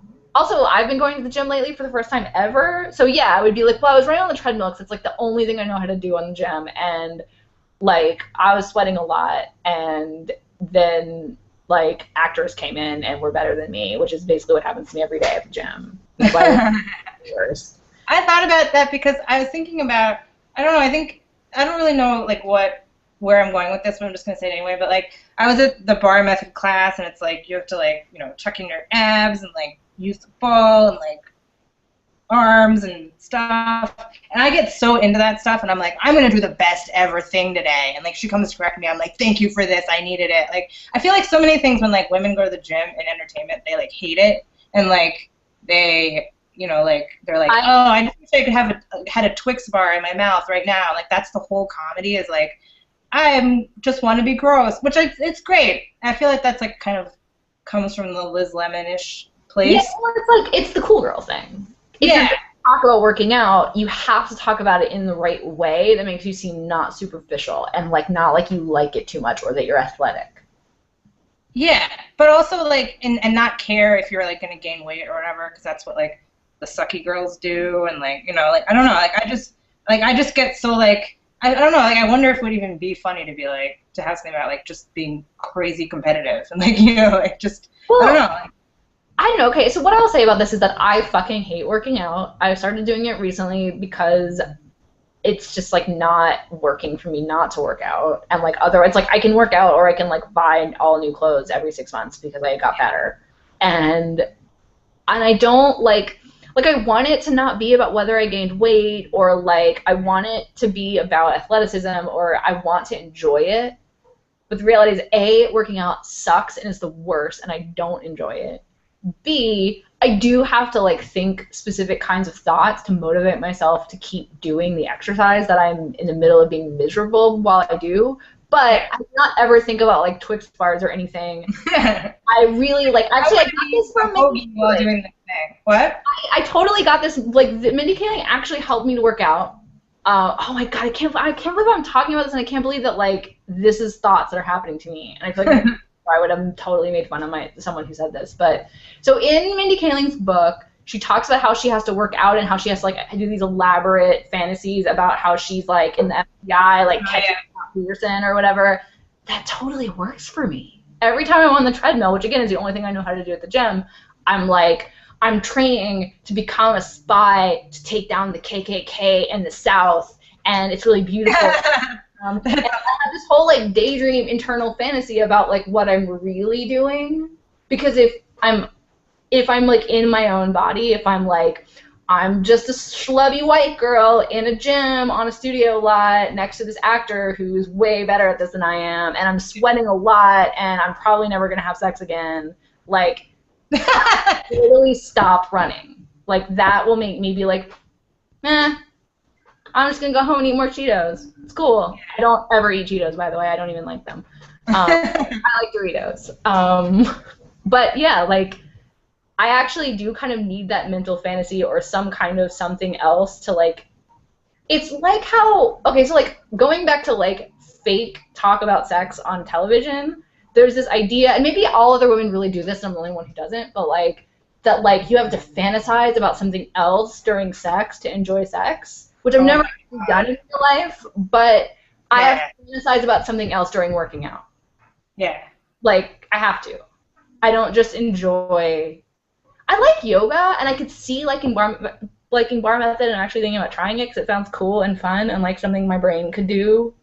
Like, one thing I liked about ballet was, you're always kind of thinking about, like, body placement and position and, like, what you look like while you're doing it, although I think that's kind of toxic, but like there's so much other shit that you have to think about in order to do the thing that you don't ever feel like, I'm just running, this is terrible. Yeah, running is boring. I agree with that. Like I started doing like sprints. I'm like getting so far off topic, but I've been doing less spinning. I really like spinning. I really want to do spinning. For me, I like it because it's very intense. It doesn't take up that much time, and for me, like it's like changing so much that like I don't, and I like really like to push myself. It just gets a lot of like the nervous energy, stress stuff in my life like out. Like I can just get rid of it, and that's like the main thing for me, and that's kind of why I like to push myself a lot when I work out because that's where I just kind of get all the emotional energy out, and that's it's like why I don't have to like distract myself with other things. Like that is what helps me like have the rest of my life be like not like anxiety ridden, terribleness. Anyway, so like it's just kind of like this big push, and like I've recently just like started really getting into it for that reason. even more. But like I've gotten a lot of like the spinning stuff they do and the bar method stuff. Like they don't do the like your ass is gonna. I mean, there was the like hair losing a hair comment, but that was like not related to the class. But like, you know, it's like they're not like I hate the classes where they're like your ass is gonna look great. Or like those. I hate when they say that. I hate that. I used to go to a yoga class in New York. It was actually like it was one of those like pay what you can yoga to the people things. Yeah. And they have like such a like hippy dippy brand, and then it's vinyasa yoga, so it's very aerobic. And it's actually quite difficult. And because there's people in the class and it's free and teachers don't know anything, like they can't really correct your alignment or anything. So your stupid yoga thing that you might be doing wrong, and it's hard and you're like it's physically difficult to do, and then they're like, do just one more Warrior 2 cycle because it'll make your ass better, and it's like, fuck you. Yeah. Oh yeah, I hate that. That's one thing where it's like gets me on board with the Twix thing. Like I hate when they're like, oh, you can eat. Like basically it's like they just talk to you like you should just never eat, or like if you ever eat, that's bad. They're like, because like I had this one Pilates class before Thanksgiving. They're like, now you can eat that turkey. And I'm like, I'm gonna eat turkey because I am a live person who needs food to live more. Like that's why I'm gonna eat turkey. Like especially with the whole eating turkey thing, like it's like great, you've given me permission to celebrate a holiday that literally everyone in our country is celebrating. Yeah. Like I don't like this is not if it was like, great, now you can go home and like eat that whole bag of chips. Like I mean, I don't agree with that, but like sure. Fine. Give me permission. I've definitely like had a cookie because I knew I was going to work out later and like I was going to burn off the calories that are probably in the stupid cookie. But I just think that when you're like, you have permission to celebrate this holiday now, it's like, fuck you. Yeah, exactly.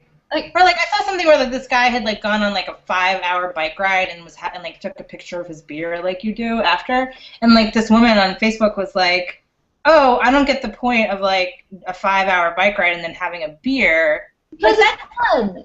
Because it's fun, exactly. Because this is life and this is what we do. We live life. And I guess that to me is like why I think it's like, I think the 5-hour bike ride is fun for its own reason and the beer is fun for its own reason. And she was like, well, like, you know, he's like, yeah, well, cancel each other out, whatever. He was just like, give her his bullshit answer. And like, the reality is that riding your bike in like a city kind of context, even for 5 hours, doesn't burn, like, well, he's like I mean, he wasn't in the city. It was like a trek. Oh, like one of those, like, he's like in the spandex doing the thing. Yeah. Yeah. Okay. Like, I've definitely done the thing where you, like, get on your bike in Brooklyn and you ride into Manhattan and you finish the day, like, at the boat basin or whatever and you have a beer. And, like, the reality is it feels like you worked really hard because you rode all the way and it was hot outside and, like, you needed that refreshing beer. But the reality is, like, it's not really a calorie-burning endeavor. Yeah. And yeah, like anything you eat ever in the rest of your life is going to quote-unquote cancel out your bike ride. Yeah, I mean, he was just joking about it because it's like this person was basically harassing him. Enjoy your life. Yeah. Yeah, it's just like, who cares? Why do you care? Like, I don't know. It's just like, it's crazy to me. It's like, I guess like if you really, I guess if the people only exercise in order to, or only eat in order to do something with their body, like, I don't know. I like exercising, so like, but I also like drinking, so like I'm just gonna do both of those things. I don't really care. So much like I really feel like food has become our replacement for religion in this country. Yeah. I think it's like kind of like an obnoxious sort of like brash kind of statement to make, but like everyone's either not eating something or eating something, or like have I earned the eating of this thing, or like there's rules about like whether it's fitness or whether it's like morals or whatever, like we can't really just as a society be like, hey guys, what'd you do today? Oh, I rode my bike for 5 hours and then I had a beer. Like, it has to be, like, if you're not consuming something in the proper way, then you've done it wrong and, like, you are ritually impure now and, like, you fucked up. Yeah. Or even like, if you do it right, like, sometimes I'll be like, yeah, I went to the gym this morning, and people would just be like, I hate you. And people would just be like, it's a weird way to start the day. You're like, you hate me? Like, why? Why do you hate me? Like, I just, yeah. Like, I wish I had the kind of energy where I could get up and then the first thing I did that morning was work out. I prefer to go after work because I'm like, I'm done and I'm going to do this thing for half an hour and then I'm going to get my car and go home and, like, I'm going to be done. But my jealousy there is really more about, like, being a morning person or, like, motivating yourself to get up earlier than you strictly have to, or, like, that whole idea of, like, all that moral weight of, like, yeah, you're a better person than me for physically exercising your body. Like, Yeah, it's just so weird. It's like yeah. it's like people don't think about it. It's like such a weirdly hostile thing to say. It's like, I hate you because you worked out in the morning. And it's like if I didn't do certain things that I do, like I would be like Crazy. Yeah. crazy. I would be like pure crazy energy, and I have been that way in the past. And it's like one of those things. Someone was like, "Oh, why are you so calm?" And I was like, "I don't know, like many years of therapy, plus yoga, plus meditation, plus working out a lot. Like I have like many things that I do to just not be like a ball of like destruction." There's something about the way that we talk about like food, exercise, weight, physicality, whatever, where like, okay, like I can say like with you and another friend of mine from work, like you guys both really enjoy working out, and I'm jealous of both of you because you enjoy working out, whereas it's a chore for me. But like, I don't hate you, but it's like acceptable to say like, oh, I hate you because it's so acceptable like, to say I hate you you. like an activity that I know I ought to do but don't actually enjoy. And Like I say like I hate you. Like I hate you is like that's like level 25. That's like level 10. Like, yeah, like you don't say that. rated for me. Yeah, you don't say that to people. Like I wouldn't say to someone that I actually hated, like I hate you. Yeah. Like I feel like if I say I hate you to someone, like I should expect massive anger coming back towards me. Never. That probably might be the last thing I ever say to you. Yeah. Like I hate you. Like that's really strong. But Or it's like it's also the whole thing where, like, if there are cupcakes at work because it's someone's birthday and you eat one and you're like, I'm being so bad. Like, no, you're not. I have a candy dish at work, and it's almost like a sociological experiment sometimes. Nobody can come take candy without making a comment about like how much candy they've had, how they hate me, that they hate me because I have candy at my desk, or out. Yeah, or like that was good today. Like there's always like some kind of comment before they take the candy. I feel like that's like the new American communion. It's kind of amazing. It's like take this thing, comment about your self-loathing. Yeah, just eat the candy. Just eat it. Like, because my coworker a couple of years ago had one, and I was just like fascinated by the commentary. So I wanted to get one so that I could have it too. And like people were like, "Oh, you're so nice. Like you have candy like at your desk. Like it's so nice of you to like." I mean, it's like not that expensive. Just have like some candy at your desk. But like for me, it's like very entertaining to have. Like it's like it's like a bad motivation. But I'm really entertained by the comments people make. Has like a cup, like a wine glass full of like peanut M&Ms at her desk, and and one day there weren't any, and I was like, oh, yeah. When there aren't any, everyone. I was like, are you quitting? Like, like, are we still friends? Or like, the other thing that happens, people are like, can I steal one? Or like, can like I fill up like a glass of candy and eat it myself every day. And if you want one, you're taking something that's mine. It's so weird. If I had candy at my desk, I would just eat it myself. Yeah, and then people would be like, oh, well, you don't look like a person who eats a glass of candy every day. And you're like, I don't. I'm like, I guess that's a compliment. But this is a very strange conversation, like a very strange assumption that, like, I have candy at my desk because I just eat it myself and it's not for anybody else. Like, if a fat person had candy at their desk, that would be normal. But if you're sort of like, oh, what'd you do this morning? Oh, I worked out, and then I like ate kale. Like that plus candy equals no. Which like, everyone likes candy. Shut up. I know. I have this also have this cartoon which I'll have to send to you separately, but like that's like next to the candy about like how candy. It's like Bear Tato. Have you ever seen that comic? Bear Tato? Yeah. Well, it's a character. I don't remember what it's called, but there's a character named Bear Tato, and there's another character, and then like it's like something like, does the candy quell the emptiness inside of you? And he's like, temporarily. So like every time people are like, why do you have this candy? Like I point to the cartoon. I don't know. It's really, you have to like amuse yourself working in an office. Like, no, of course you do. Yeah. I work with like creative advertising people, and I'm still like, I need to like just mess with people a little bit every day. But like it comes off as like I'm really sweet and like, which is partially true. But it's like, sociopath. Yeah, I also just like being like, what will people say when I put candy You're having a very Kelly Kapoor conversation right now. out? Really? Like, I kind of actually feel like this is something that would have happened on The Office, where somebody would have a candy dish and the whole MO about it would be to, like, see what people did, or, like, fuck with people's heads. But would it be something Kelly did? Because I feel like she didn't. I don't know if it's Kelly particularly, because to be honest, I never got in, I never got far enough into The Office to get to the part where we sort of fleshed out Kelly's character, or she's gonna, like, do things in episodes. Like, I watched the first couple or 3 seasons, and, like, Kelly will show up every now and again, but she has, like, a line. Like, She has like a couple storylines. Like, I stopped watching like at some point when Jim and Pam really.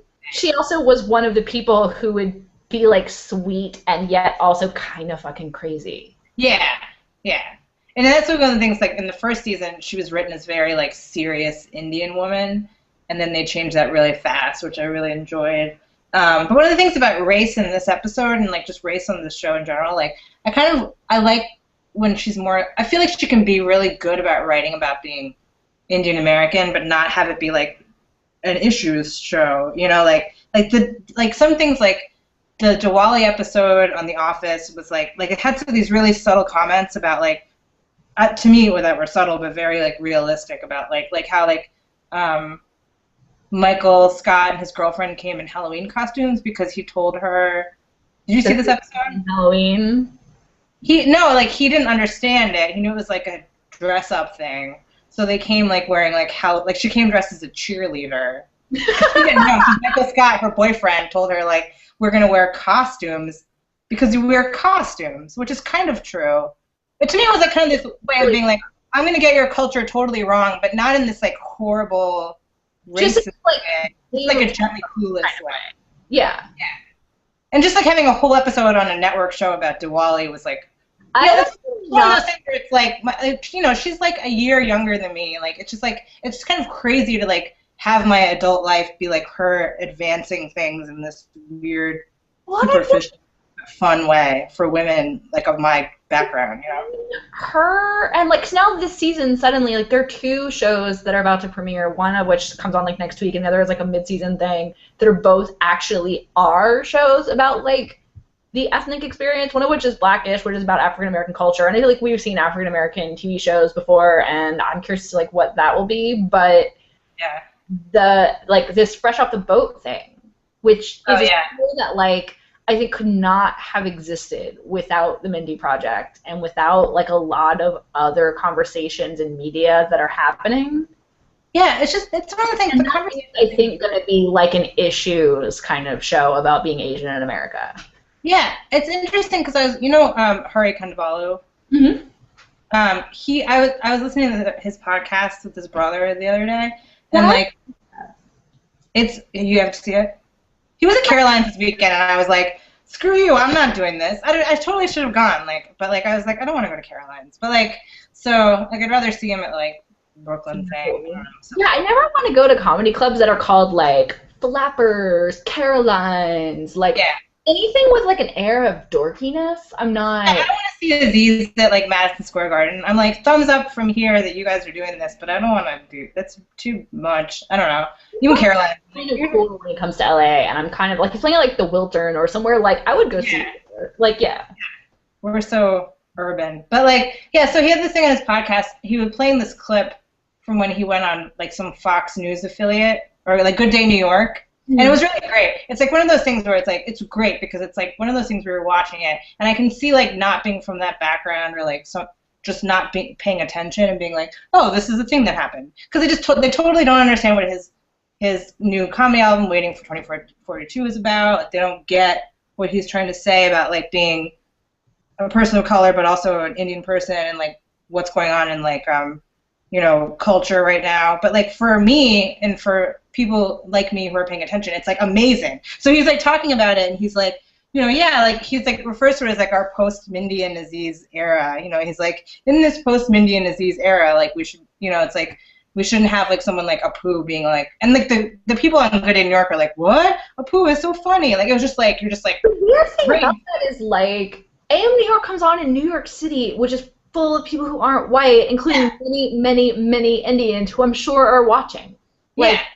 And he like talks about being from Queens, and they're kind of trying to steer him into talking about pretending like he's not from Queens, he's from India. I don't know, but he's like so. It's like great because we have like Mindy, who's like Mindy, and Aziz, who like doesn't really talk about Indians, and then like he kind of does in his stand-up, but like not really on Parks and Rec. Yeah, and I think, but also like when they do have it, when they do have humor about it, it's not like terrible. You know, it's like it's one of those things where it's like I feel like. It's kind of like a longer thing that I'm thinking, but like, yeah, so he talks about it and he's like, our post-Mindy and Aziz era, and I'm like, I totally think about it exactly that way. It's just great to have someone who's like, have people out there. It's not like everybody has to be Indian, you know, it's like, to go back to that. Like, so in the 90s, they kind of already tried to do this where, like, Margaret Cho got a sitcom, and it was supposed to be about, like, the Asian American. Yeah, I feel like that was really... But the thing about Margaret Cho's comedy about Koreanness is that a lot of her comedy was, not to say like she's racist and she's making bad stereotypes, but like a lot of her comedy was in the 90s kind of on the level of Apu. It was like, my parents have funny accents and they don't understand America.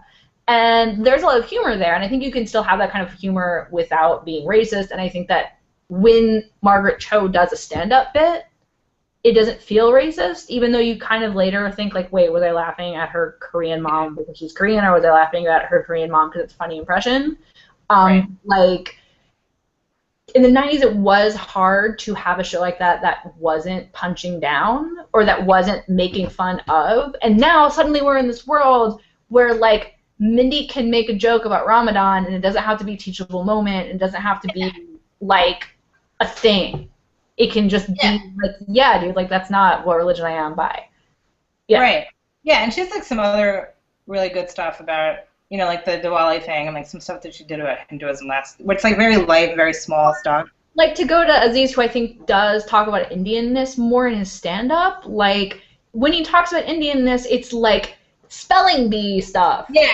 It's not like, ha, Indians are taking your jobs, like, or it's not like, my dad has a weird accent, or, like... Yeah, that's what I was thinking. I was watching this episode. There's this episode of Louis C.K. that I've been wanting to write, like, a little thing about, because there are a couple of things in it that, like, were, like, really interesting to me. But, like, one of them, like, he's making this joke about this guy putting, like, a luggage thing in his, like, the overhead compartment, and he mentions that he's Hasidic.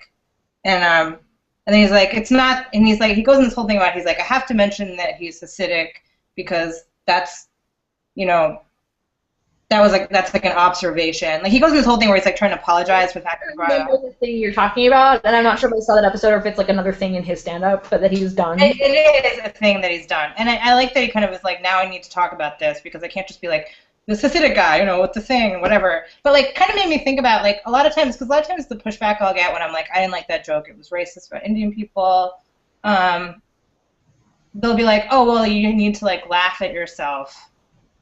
You know, but, like, when it's, like, people outside of the culture making those jokes, or even people from inside the culture making that kind of, like, really racist joke, it's, like, it's not laughing at yourself. It's, like, what you're laughing at, like, sometimes I'll laugh at those jokes, like the Hasidic joke, but I'm laughing at, like, oh, yeah, that's what I think of Hasidic people, too. Like, I have that same stereotype, like, and I'm laughing at the recognition of that stereotype. So, like, when it's, like, Apu or something like that, it's like, oh, yeah, I think Indian people have funny voices, too. But if you're an actual Indian person and you want to make fun of your own culture, like, you're not like, hey, like, we talk really funny, or, like, you know, it's like, oh, like, why do we have all these, like, you know, like, I don't know, whatever. Like, you just don't sit around. Like, I was thinking about, like, I don't remember what metaphor thread it was, but I was just thinking about it. It's like, because people are always kind of like, oh, well, what is this teaching the white people? Or, like, what are we saying to... And it's like, sometimes people just want to talk. Like, I don't go to, like, my parents' house parties or whatever, and they're like, oh, our culture is very rich, and we have many fabrics that we, like, you know, make, you know, wonderful clothes. So, like, very spiritual to think about, like, you know, like yoga, like people, like, you just talk about things, and sometimes it has like cultural relevance, sometimes it doesn't, but it's like, we don't sit around and talk about like, oh, it is a very rich culture with 1 billion people, like, you know, like the way that people talk to me when they find out I'm Indian, they're like, oh, what about like pride, you know? Colorful place, or like India is so spiritual, or and people don't just like sit around and talk to each other about that. It's just like, you know, it's just, that's just not, it's like there's like a different conversation happening. Did you ever read the novel Buddha of Suburbia? No, but I think You actually, I don't know if you've ever read anything by Hanif Qureshi, but like you as like English major person who likes to write novels but also talk about pop culture, like you and Hanif Qureshi are about to become like new best friends. He did I mean, I think he's still writing, but most of his stuff that is sort of known is from the 90s, and he wrote this book called Buddha of Suburbia that's like about this Indian American family, and like the main character is this guy who wants to be an actor, and he's sort of like kind of just living in like early 90s London and like taking the tube places, and he has this friend who he kind of has a crush on who is sort of a play on like a Billy Idol, like David Bowie, like hot white rock punk dude, and like it's just sort of about him like navigating white British society, but then also his father basically like who is not traditionally an Indian guru of any kind, like becomes a yoga guru.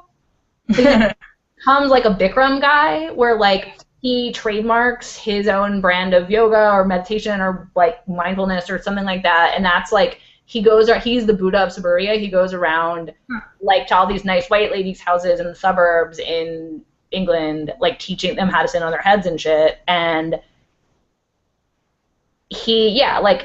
so it's like on the one hand, like you don't sit around being like, oh, we're so spiritual and we do yoga. Let's all be in downward dog together, family. Right. But like this guy is like taking that and like selling that to other white people and being like, yeah, like I'm very spiritual and like by virtue of being brown, I totally know how to do these things. I'm going to teach them to you, like, and give you the wisdom of my country. And yeah, no, it's all of. I'm kind of curious if Hari Kondabolu has read a lot of Hanif Qureshi, because a lot of his stuff is very. Yeah, he definitely seems like he's read everything. Like I don't know, I kind of have like a comedy. I kind of have an actual crush on Hari Kondabolu. Like I want to be his best friend. Like I want him to come to my house. I want us to talk about stuff. I want us to like, take a class together. Like. Yeah. I don't know if I would go with actual crush, but definitely some kind of. I just love the way he talks about I love how like he's like our issues guy. Like he's a good one. He's a good choice because he's very funny too, and like I don't know. Yeah. No. And like I feel like constantly talking about to people. It's just interesting to like have these things where like you're like even with like sexism or whatever, it's like I feel like like there's like this thing like I saw Metafilter or like other places where it's like, oh, you're like indoctrinated, like you want to score points or like you want this, and I'm like, no, it's just more that I noticed things that I thought were wrong or just I didn't really like, and then other people are saying it, and that's great, and we should have more opportunity for that to happen. And if it's all coming from like one source, that's just never going to happen. Like if like the only comedy about Indian people is like what white people think of them, then there's never going to be any more than that. Or if it's all about like Indian people mimicking what white people think of them or what black people think of them, then there's never going to be like these stupid little jokes like Mindy Kaling does about like as a woman of color in like inappropriate places, which to me feels very like realistic. It's like she'll just bring that out of nowhere to like be like, this is my excuse, and they're like, no, you're not allowed to say that. Whatever. Like as a woman of color, I had a hard time getting a taxi here. Like like there's this one time when like Tamara's giving her a hard time about something, and she's like, as a woman of color, and Tamara's like, no. It was just like something very small, like she wanted to like give. Mentoring the college girl thing where she's like, I'm a woman of color and I'm going to mentor other young women of color, and then the whole thing is like beer pong and frats and yeah. And there's this one part where she has this like Christmas party, talking about parties again, and like this is the one where her randomly cheating. Yeah, like randomly has like woman of color in her Christmas party speech, and it's just like you have no idea. It's like the racist part. Like this whole long speech, and then she couldn't give it because she had just found out that her boyfriend was cheating on her, so she makes Danny give it. And so he comes up and he's like holding a good long speech, and he's saying like, as a woman of color, I'm proud to welcome you home for this Christmas party. And that's one of my favorite episodes. It's so good. Yeah, that's one of my favorite things about her on that show. Like I know I'm like going over Warren territory, but it's like I just love that she does not know how to use. It's like it's very realistic to me as like a woman of color who's like also privileged. Who like there's like a sense you can just opt out. Like I'm not harassed in the street. I don't have a lot of like things that people experience. I mean, as a woman I am, but like like things that people have experienced as like a person of color in America, like, is different for a lot of Indian American people or Asian people. I'm just generalizing, but like there's like a sense where you're like, oh, like I get some things, but then some things I don't even like need to think about it. Like I have enough privilege where like I don't really need to think about a lot of stuff. I just do because I want to. Cab doesn't stop for you. You don't have to have the thought conversation of like, did that cab not stop for me because of my race? Did that cab not stop for me because I am not dressed like a fairy right now? Yeah, like you don't have to. Yeah, no. And I think that's different for like if you're talking about like identity stuff in general. I think that tends to be true of everyone. Like there are some like woman issues that just like don't apply to me at all, or like even like things that used to apply to me that no longer do, like the street harassment stuff. Like I used to get catcalled all the time, and I don't know if I like aged out of it, if I'm ugly now, if I carry myself like I couldn't tell you why I don't ever get that anymore, but it's been years and years, and like that went from primary feminist issue we must talk about to me to like I guess that's something that happens to some people, doesn't happen to me, you know? Like I feel like we're all constantly cycling in and out, and we're all constantly like when you situate a conversation like this in personal experience, like on some levels that's really powerful because like the issues that are important to you are the issues that are important to you, and the ones that are important to this guy are important to him and whatever. But like I think sometimes we feel like it's not valid if we don't experience every single issue. Like do I not count as a woman of color because I've never been like I've definitely had moments like that, especially on Metafilter, where I'll be like, well, I haven't had this experience, and I actually think this is not useful for this reason, but that's just my opinion. And a lot of people would be like, listen, you know, like, you just can't say that. Like, you just can't. And that's just, like, that's the part that's really crazy to me. It's like, no, you're not allowed to, like, have this opinion. You know, it's like, that's just... Well, yeah, like, I remember being in a feminist meeting in college in my prime street harassment years, and all of the young women at the meeting wanted to talk about street harassment. It was like the major thing that we all wanted to talk about. And then there was a minority of older women feminists there who were like, yeah, that's not really a part of my life. Like, I feel pretty invisible most of the time. Like, I don't, like, let's not talk, like, that's, like, basically chiming in to say what you just said, like, let's not talk about this. It's not important. Like, I don't think it's useful. And all the rest of us were like, but it's super useful to us. But now that I'm on the other end of it, I can see myself being in a meeting being like, okay, street harassment, let's talk about this other thing. Interesting. Yeah. Because I guess, like, just the thing that I was thinking about is, like, this whole police brutality thing. Like, I've had this conversation with people in New York where I'll be like, well, I haven't had that much experience with it, and I don't feel like it's useful for me to be, like, scared of the police. You know, like, because I have this huge backpack I wear. I walk right by the tables where they, like, search people. I have never been stopped. I think if I were to have some weird paranoia about the police because I'm a person of color, it would be a negative thing in my life. You know, that's not saying that, like, it's not bad for a lot of people. I know people who it's bad for. But I've had, like, white progressive friends be like, well, you should be more scared than I am. Well, I think anytime anyone's telling anyone how to feel about a police officer, like I have had pretty bad experiences with the cops. I don't really trust cops. I totally get and feel and understand that sense of, like, you can't trust the cops. Don't call the cops. Like, don't, like, especially, like, young people of color who are at risk of being harassed by cops, to then expect those people to believe that the cops, like, have their best interests at heart, like, seems disingenuous to me, like, but I'm definitely not saying that. I also know that, like, first of all, my bad experiences with cops are not race related at all. They have to do with, like, being a political protester, or, like, being a stupid punk kid, or, like, just cops being jerks in a non, like, politically charged way. And my sort of apprehension about cops is not the same thing as, like, being a 14-year-old black man.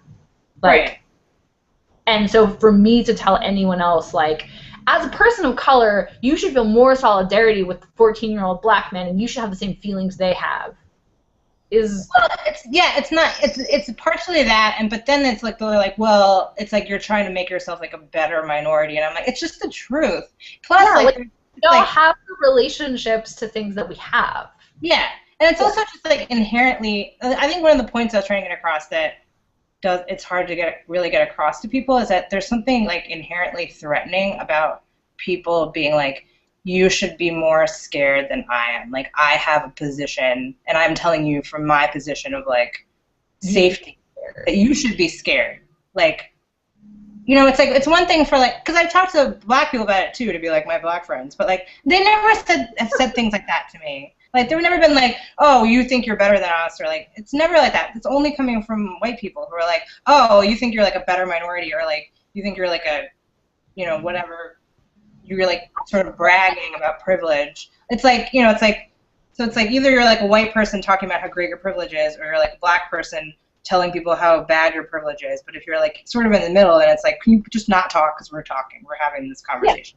Yeah. And that's what really bugs me. But I'm actually like I find it kind of like, I'm curious about like people of color who aren't African Americans' relationship with the police. Like, so I live in East LA. It's very Mexican American, as you know, because you've been here, and this neighborhood has a particularly fraught relationship with policing that has a lot of common ground with police brutality and the Ferguson situation, and like it's not as elevated as that. And I wouldn't go as far as to say like young people growing up in this neighborhood know that they can't trust the cops, but I also know that there are police helicopters over my neighborhood all the time, and they're the police are a constant presence here in a way that like they are not in West Hollywood, in a way that they are not in Santa Monica, in a way they are not in like Van Nuys, and so, and I'm sure that that's true. Like I'm curious about like what, like if you're Indian American and you live in Jackson Heights, like what is your relationship with the NYPD? Right. Yeah, I don't know. Like if you're Indian American in like some New Jersey suburb, like what's your relationship with the police, and how is that similar to like white kids growing up in the same? Well, I know my brother, just to bring him into this podcast, he got in plenty of trouble. You know, it's like where we grew up, everybody was white. I didn't get any trouble. He got in plenty of like that sort of like kid skirmish trouble. There was like a lot after Ferguson and the other thing that happened in Minneapolis. There was like a lot of stuff in Metafilter where people were just like basically telling their crazy teenage hijinks as white people and being like, if I were black, I'd be dead. And I found this really offensive because I was like, it's just like a weird form of like just bragging about being a punk teen.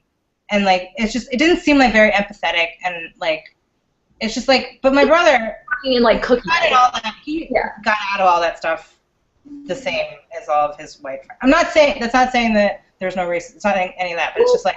It's complicated, and it's down to, because I remember when I was in high school in like a predominant, like, I mean not predominantly white, but like mostly like, it's the South Louisiana town I grew up in, it's like black and white. I would say that it's probably like 60% not black, 40% black, and like some of the not black people aren't white, like because they're Hispanic or Asian or whatever, but like the primary conversation is black and white in the town that I grew up in. And so I went to high school with this Indian kid. Oh, this is the same Indian kid from when we all thought that he celebrated Ramadan.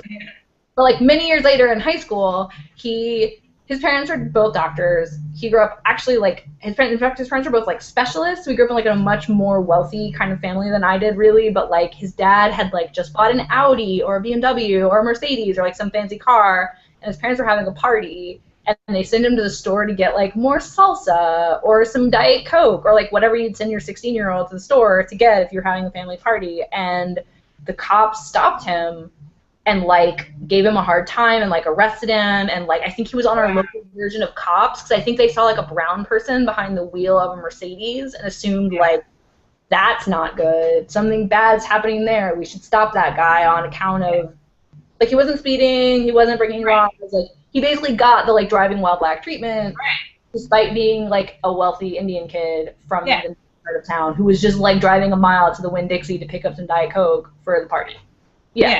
That's to do. Yeah, it's crazy. But like, I mean, I'm not saying it doesn't happen. I'm just saying like, it's very like, yeah, it's very complicated. Like I don't know exactly why, but I guess like my experience with racism is more of the like, where are you from? That's why I focus on it, because I don't know, I don't have the experience of like, you're probably stealing, or like you probably didn't go to college, or whatever shitty things people think. Like my experience, and that's why I talk about what I talk about is like where are you from? Why do you look like that? Like what are you? You know, it's like somebody like was like, oh, why do your parents go to India every couple of years? And I was like, oh, because we have family there. And they're like, oh, you're Indian? And I just kind of want to be like, I want to have like no more. I don't want any more of this conversation. Because they're really into yoga, or because they like follow the Maharishi or something. No, it's usually like I think it's really funny when people are like, oh, why does your family go there every few years? Like, and I'm like, well, because that's where they're from, and they go there to see the other people, you know. But then they're like, whoa, you're Indian, like explosion in my brain, because you're not what I think you should look like. And that's when I don't want to have the conversation more, because it's so boring to me. Like, why do you look the way that you do? Ways to have a conversation about that. Like, I do actually think there's something interesting and different about, like, the Indian diaspora, because it's all happened kind of, like, post-War II, in a time where there are airplanes, and a time where, like, travel is relatively cheap. Yeah. So, yeah, like, the Indian Americans that I grew up with, including yourself, and, you know, do travel back to where they are from or where their families are from more than, like, you know, my great-grandfather who moved here from Sweden, like my grandfather whose dad was from Sweden, went back to his father's village, and like no one knew who they were. They didn't have family anymore. Like they couldn't find anyone they were related to. Like there was no connection. And that's the 30s. Like this guy left in like 1910 to move to America. My grandfather in like the 70s goes back to Sweden and like is the first in his family to ever go to Sweden.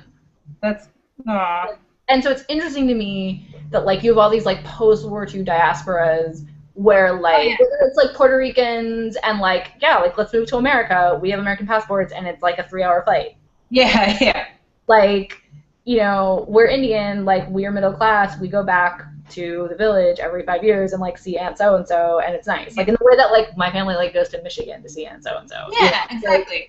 It's not that, and also it's not that I don't mind talking about like with you, like we've known each other for years, and like, and people are like, oh, Indian, yeah. Explain to me, because usually the next question is like, explain to me why you look like that, which I don't really like. It's just so boring to me to try to answer it. Well, it ultimately reduces to the hard condobola, like, why aren't you white? Yeah, like, exactly. Yeah, exactly. It's like.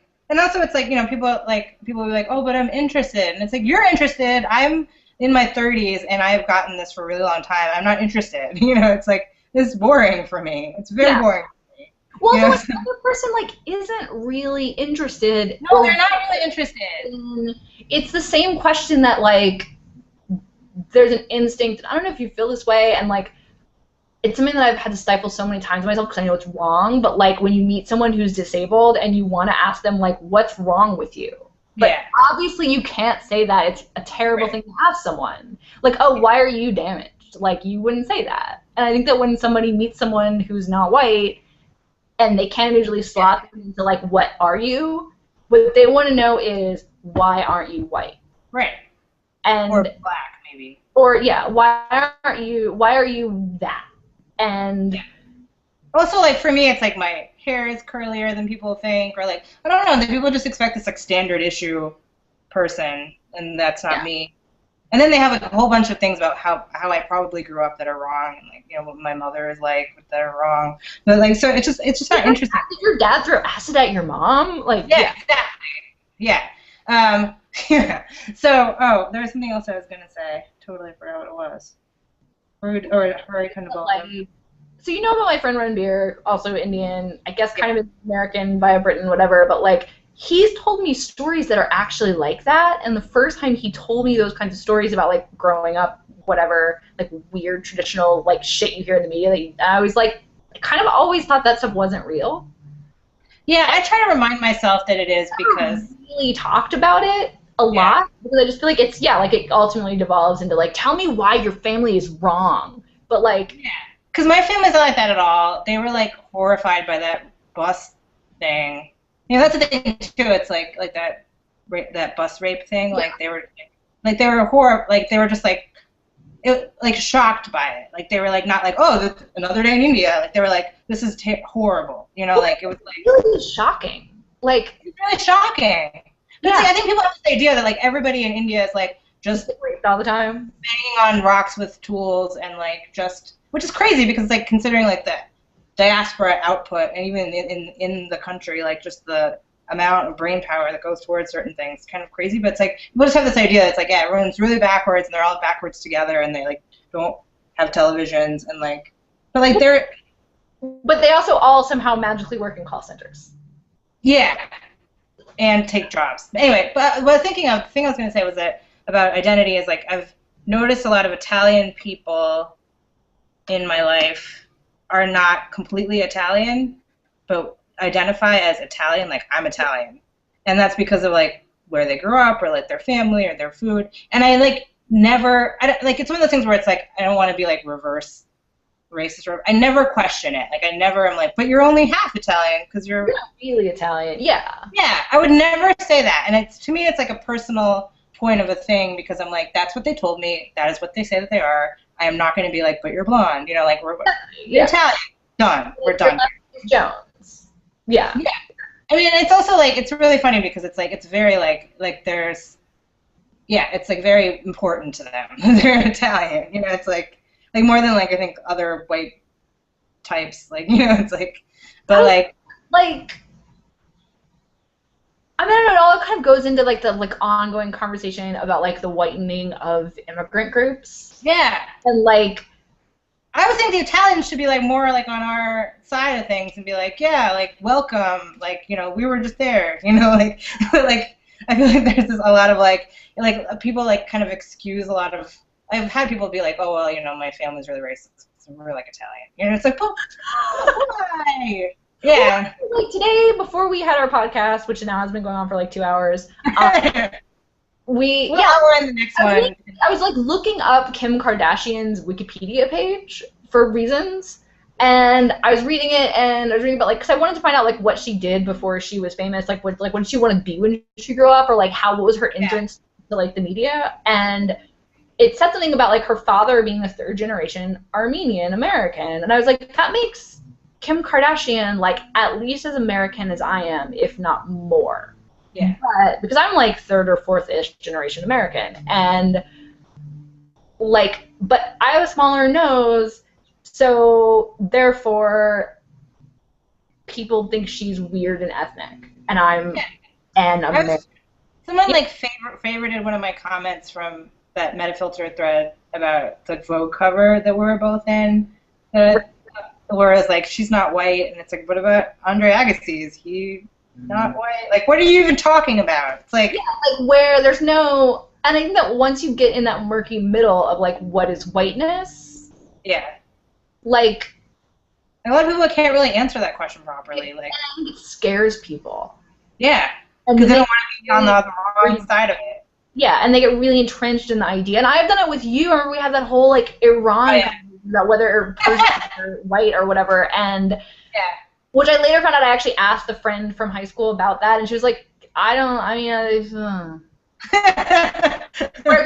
were in high school, and oh my god, we're like recording that. I might like edit out this part because I'm talking about someone who is not in this conversation, and I'm like attributing things to her that I don't know if she'd agree with, but like, yeah, like I felt like my memory of it, like having a conversation about it when we were 16, she was like, oh yeah, like Iranians are white. For sure, I'm a white person. Well, you're 16, you think a lot of things. Yeah, and also like being 16 in a really segregated part of the South, like I grew up in a place where they still have segregated proms, so I consider it being important to establish your whiteness. Absolutely, yeah.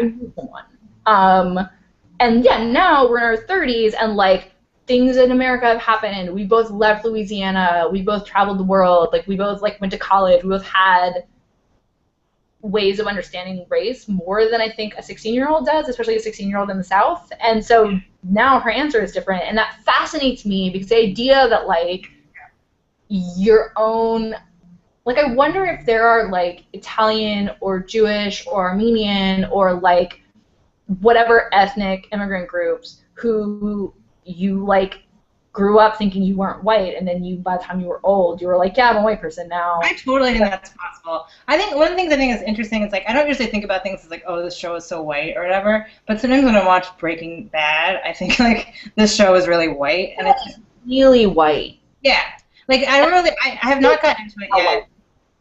Yeah, and like one of the things I don't like about it, and I understand this is probably not a fair comment, but like I just feel like from what I've seen so far, I've only seen like 6 episodes. It's very like this is a regular white man, and like he's doing this stuff. Isn't it crazy? And I'm like, no. Like, and then like every time they have like a person of color, there's like rap music playing, and like really, I'm just like gross. Yeah.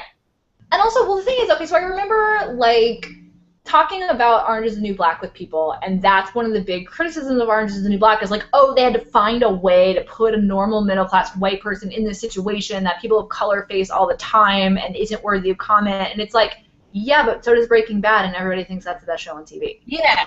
The entire premise of Breaking Bad is a middle-class white person does things that we assume only terrible, bad, racialized people. Exactly. Yeah, and to me it's like so crazy. But then when I watch The Sopranos, like I don't think of The Sopranos as a white show. I don't. Like, it doesn't read as like that me. But I have a feeling that it's for class reasons or like. Like I don't think the characters in The Sopranos are so white. They're like they're Italian. Like it's like different. I don't know.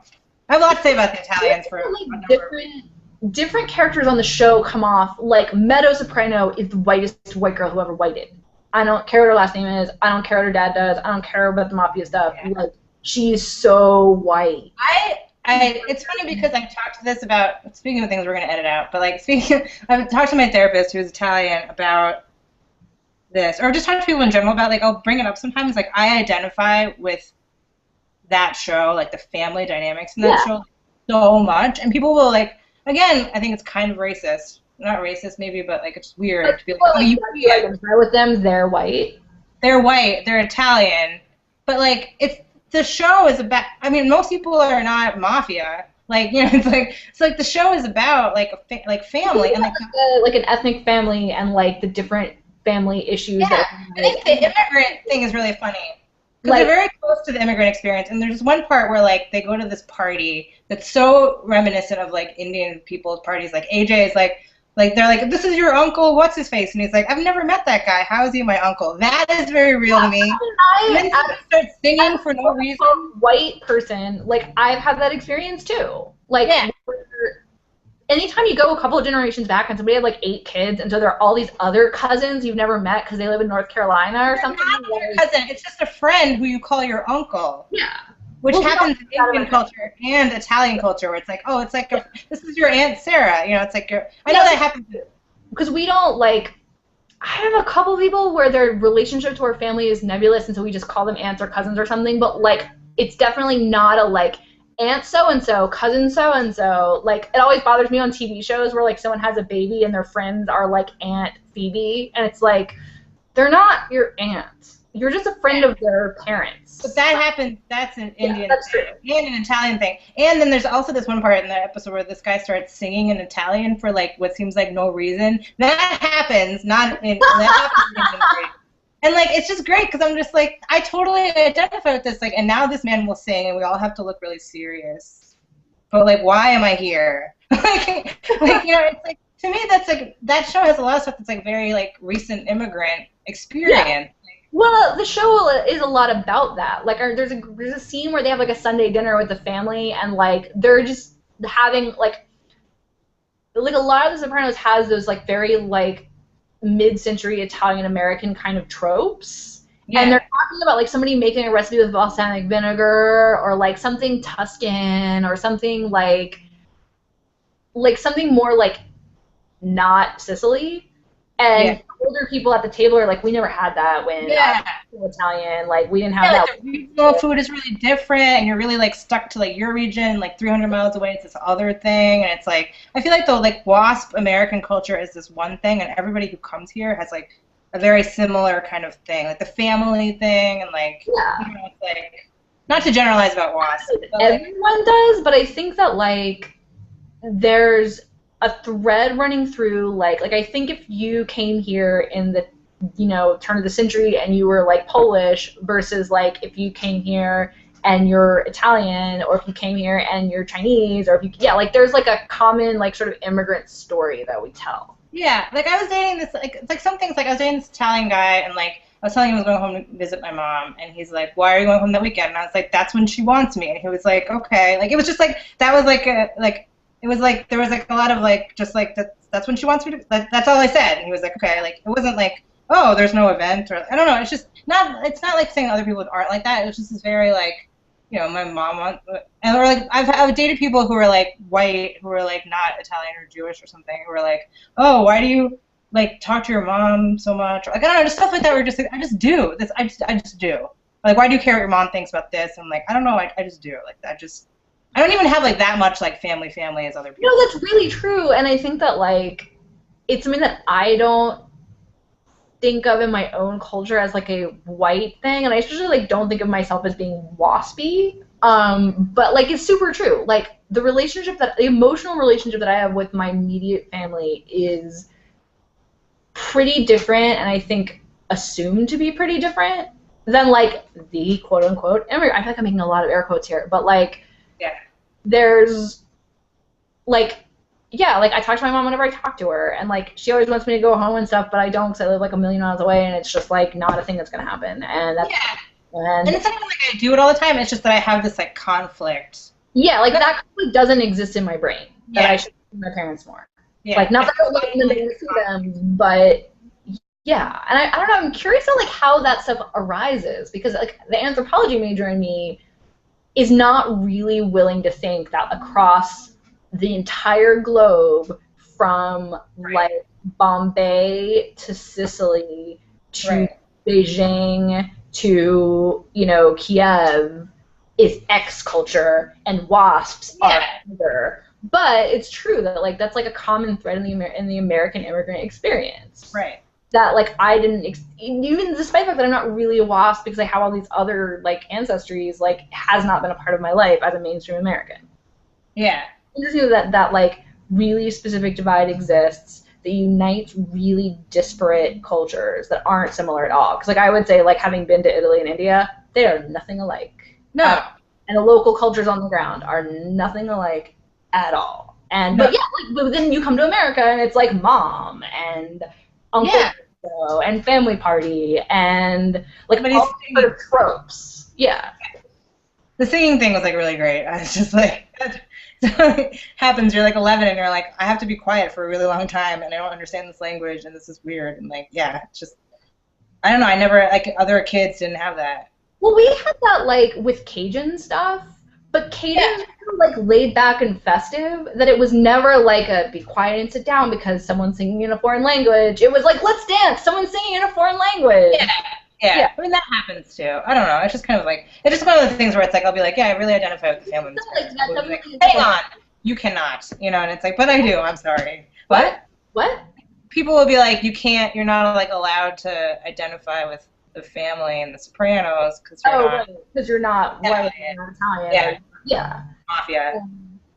It's also interesting that to me, like thinking about like a time that someone had a party and there was some singing in a foreign language, it's Cajun. Like the WASP part of my family or the like regular white people from the South part of my family, they never sing in other languages. There's no like, let's sit down at the party and think about this. Yeah. Or, like, I wonder about the WASP part of my family. I don't know.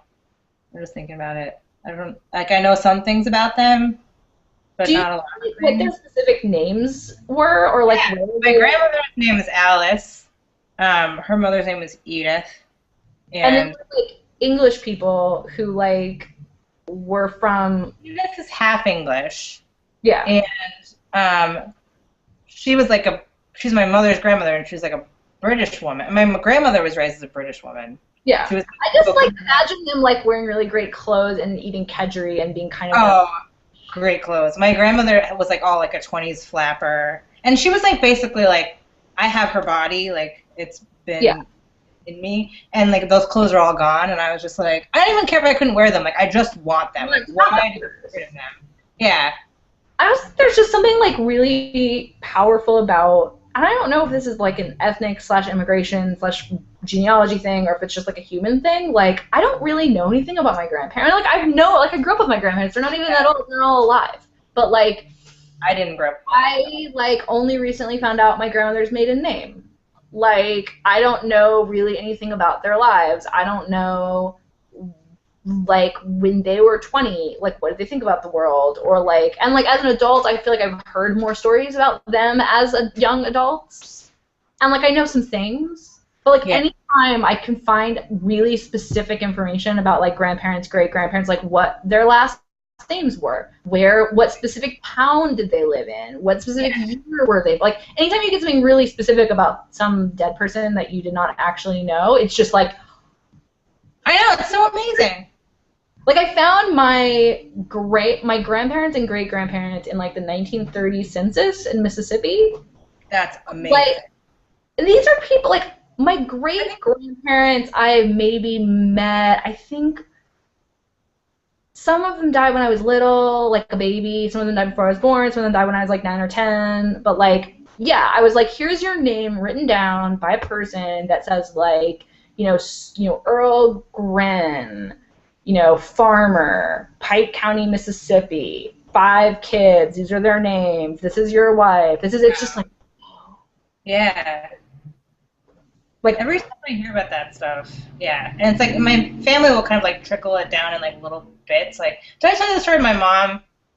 That the same person... I feel like at some point we're going to trail off the podcast part of this, because there's no way that, like, any of this is making it into the podcast. Yeah, no, we're going to have to edit a lot of this. But, like, did I tell you that my the same person set up both of my grandparents to get married? Did I ever tell you this? I feel like you told me this, and I feel like you told me that you met this person or heard a story about them, or... Well, apparently, like, I met this person when I was a child, and one of their descendants is Facebook friends with me, and I met them at some point. Like, these people are, like, very peripheral people in my life whose names I vaguely understand.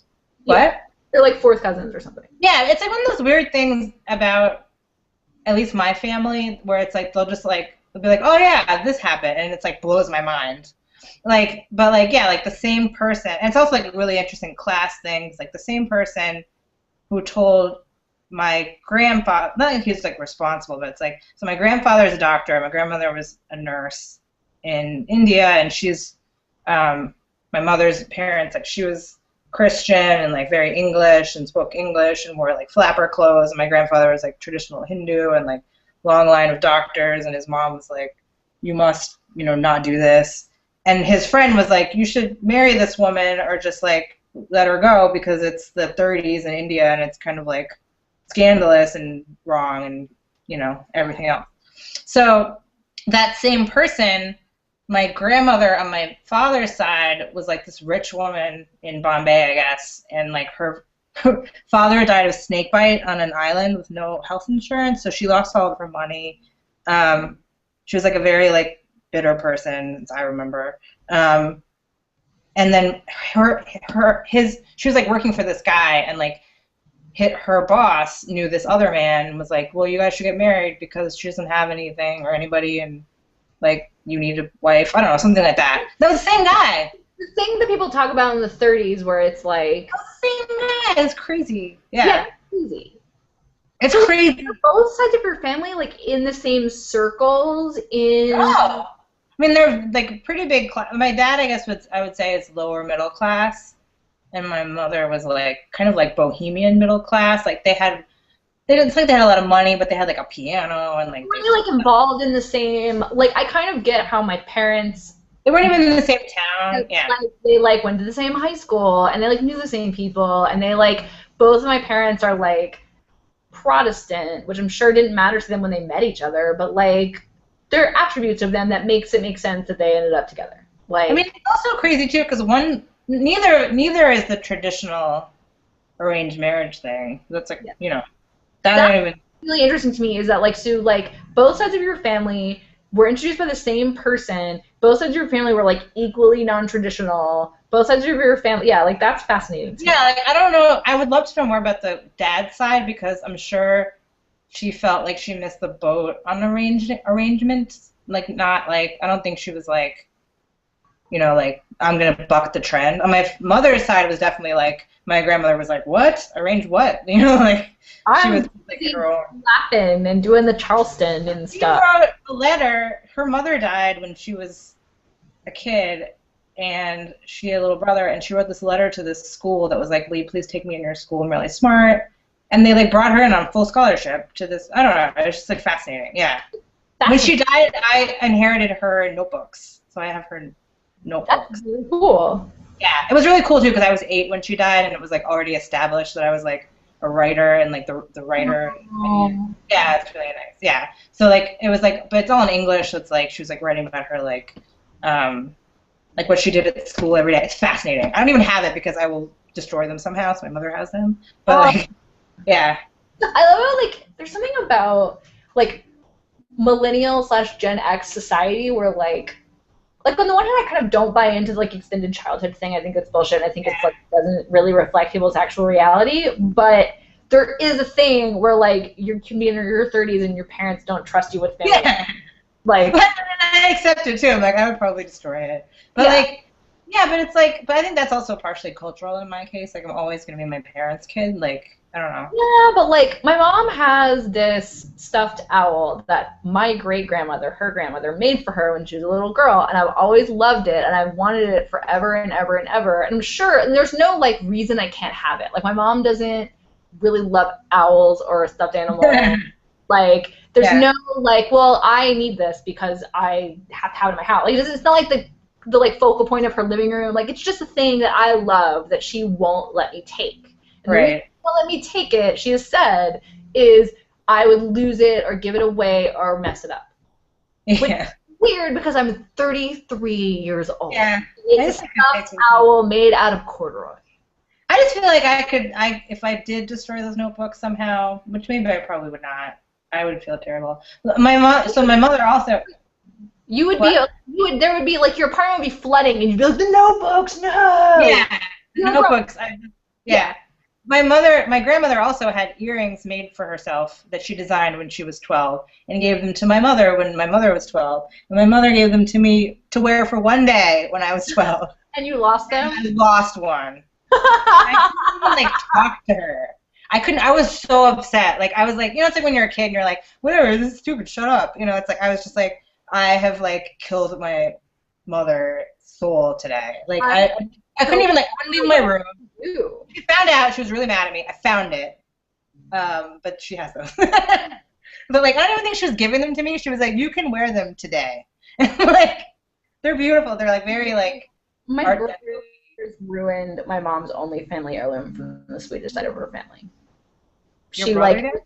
It was like this. Yeah, this is not going in the podcast, by the way. It was this, like, ceramic jug. It was really beautiful. It was like the most beautiful thing that we had in our family, even though it was, like, really humble and, like, earthenware, and it was just painted blue. My mom had flowers in it on the coffee table because by this time we were all like I was in middle school. My youngest brother was probably 5 or 6, like, old enough to know, like, that's breakable and fragile. I'm like, let's not fuck with it. My brothers got in, like, a wrestle fight in the living room and knocked the coffee table over and smashed it. Oh, no. And it was, like, the only thing my great-grandparents brought from the old country. Oh, my God. That's horrible. And it was beautiful. It wasn't even, like, this piece of shit is the only thing we have from great-grandpa so-and-so. It was, like... Yeah, and it's beautiful. Yeah. Full Scandinavian piece of artistry. Right.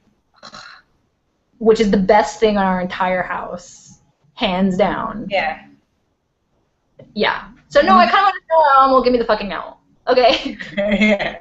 It was, like, totally unsalvageable. It was like, it's over. I kind of feel like if I came from a family of smart people who, like, called someone, and we lived in, like, a big place where normal people live, like... Yeah. And this is why I have so much trouble with, like, whiteness as a narrative, because I feel like people so normalize, like, being white and being, like, from the Upper East Side in a way that, like, doesn't actually apply to most white people, but, like, I feel like you could call someone from a museum and explain to them how valuable this is to our family, and, like, it could have been repaired. Right. But, like, my mom is probably, like, when this happened, the age that I am right now, Like, there's no museum in our town. There are no people that we know of who, like, fix things like this. And then, like, I'm pretty sure maybe she didn't. Maybe it's somewhere, really, and I could call her. Be like, Mom, I know, like, a museum conservator, and, like, we're going to get this thing done. We should actually look into that. That would be, like, a gift they could give her. Or I could ask her that, and she'd be like, I threw it away. You people are terrible. Yeah, and that's what would happen probably. I guess my grandmother had these, like, amazing clothes that were just tossed, and, like, yeah, and just weird shit like that. Yeah, no. I just feel like there's a weird millennial thing where, like, there's an assumption. I don't know if it is this way in your family at all. There's, like, an assumption that my brothers and I are going to be, like, less invested in family stuff and less, like, inclined to get involved with things. Like, my grandparents have this collection of African masks, and I don't personally know a ton about, like, the history of African masks, but, like, I could, like, put them in touch with someone who could help. Like, it's a problem that I have the capacity to solve as someone who, like, was an anthropology major. Yeah. Like, has anyone asked for my help in this? No. Will anyone ever ask for my help in this? No. I've expressed interest in the African mask collection, and I get this look as if I'm 13 years old and, like, how could I possibly know anything about like that? You're, like, internally a kid. I agree in this, actually. Right. Yeah. Yeah, sometimes I just think it's like my parents see, like, a 6-year-old talking. Like, they're just like, it's like, nah, nah, nah, nah. I taught my dad how to use Gmail when I was home last time, so that was pretty amazing. That's pretty good. Yeah. Well, because I'm trying to do all this, like, user experience stuff, and, like, it's kind of, like, a good thing to, like, teach someone something that you know really well, because you're just like, oh, yeah, why is that button there? Like, why is this? Yeah.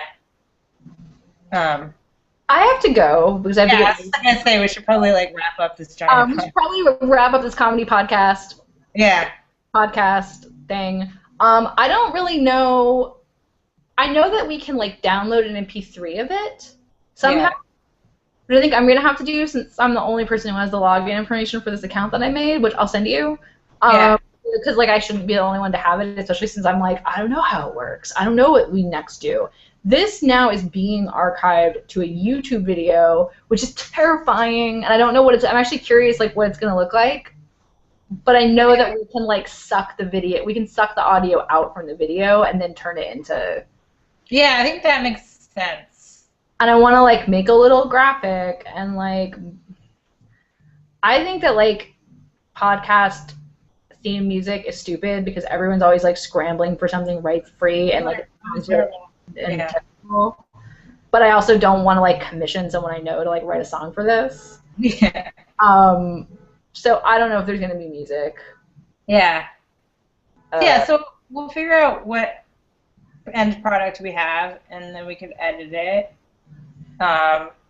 if we can, and then I need to look into that. I mean, I know that it's not hard to do simple edits. Like, let's after the first hour. Yeah.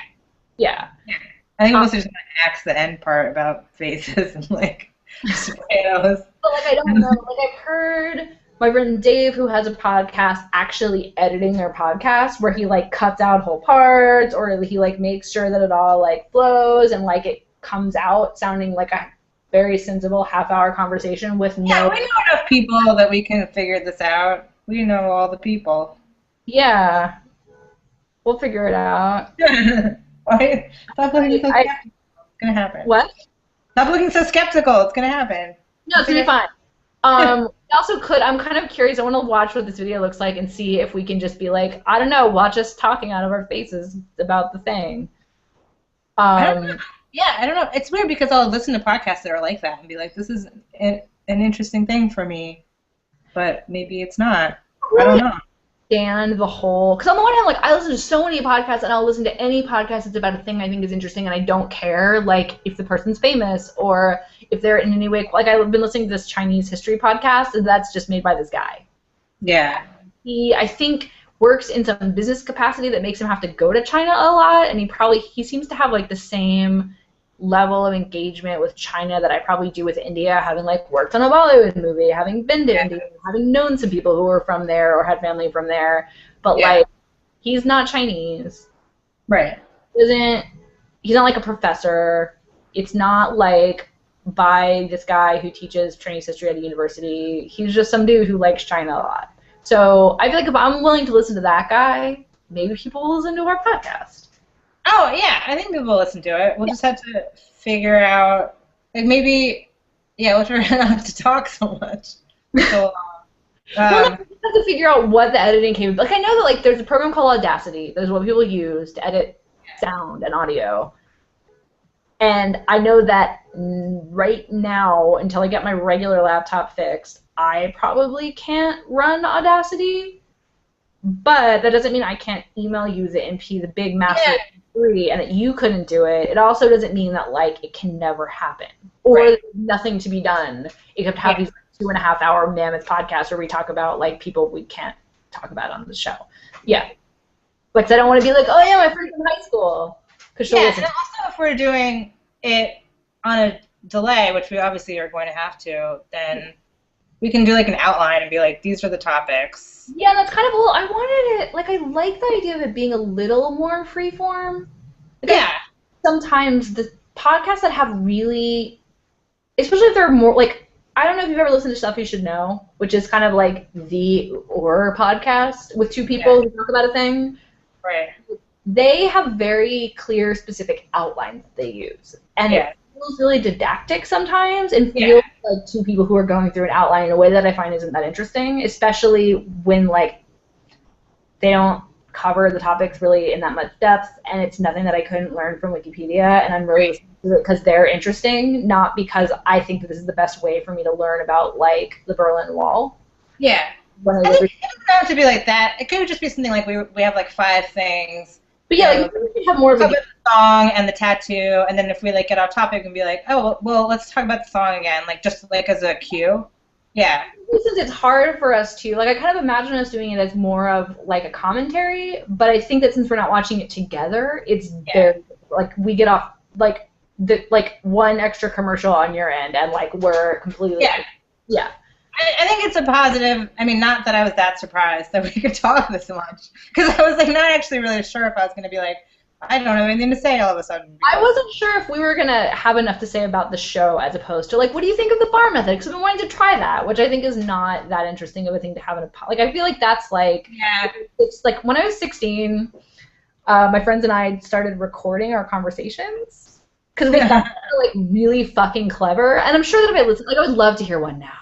Because it was so long ago, and we probably were fucking clever, and like it would just be great to hear as like a document. But would anyone ever want to listen to us talk about like how much we like reading on the road? No. It's a useful thing for other people. And so I wanted to kind of be like, we should be talking about the Mindy Project and not talking about like how much we don't like Breaking Bad. Yeah. But, like, I don't know. I mean... Yeah, no, I agree. We shouldn't be talking about the bar method extensively. But I actually kind of am endlessly... I should just start going... Where I feel like exercise classes are not affordable.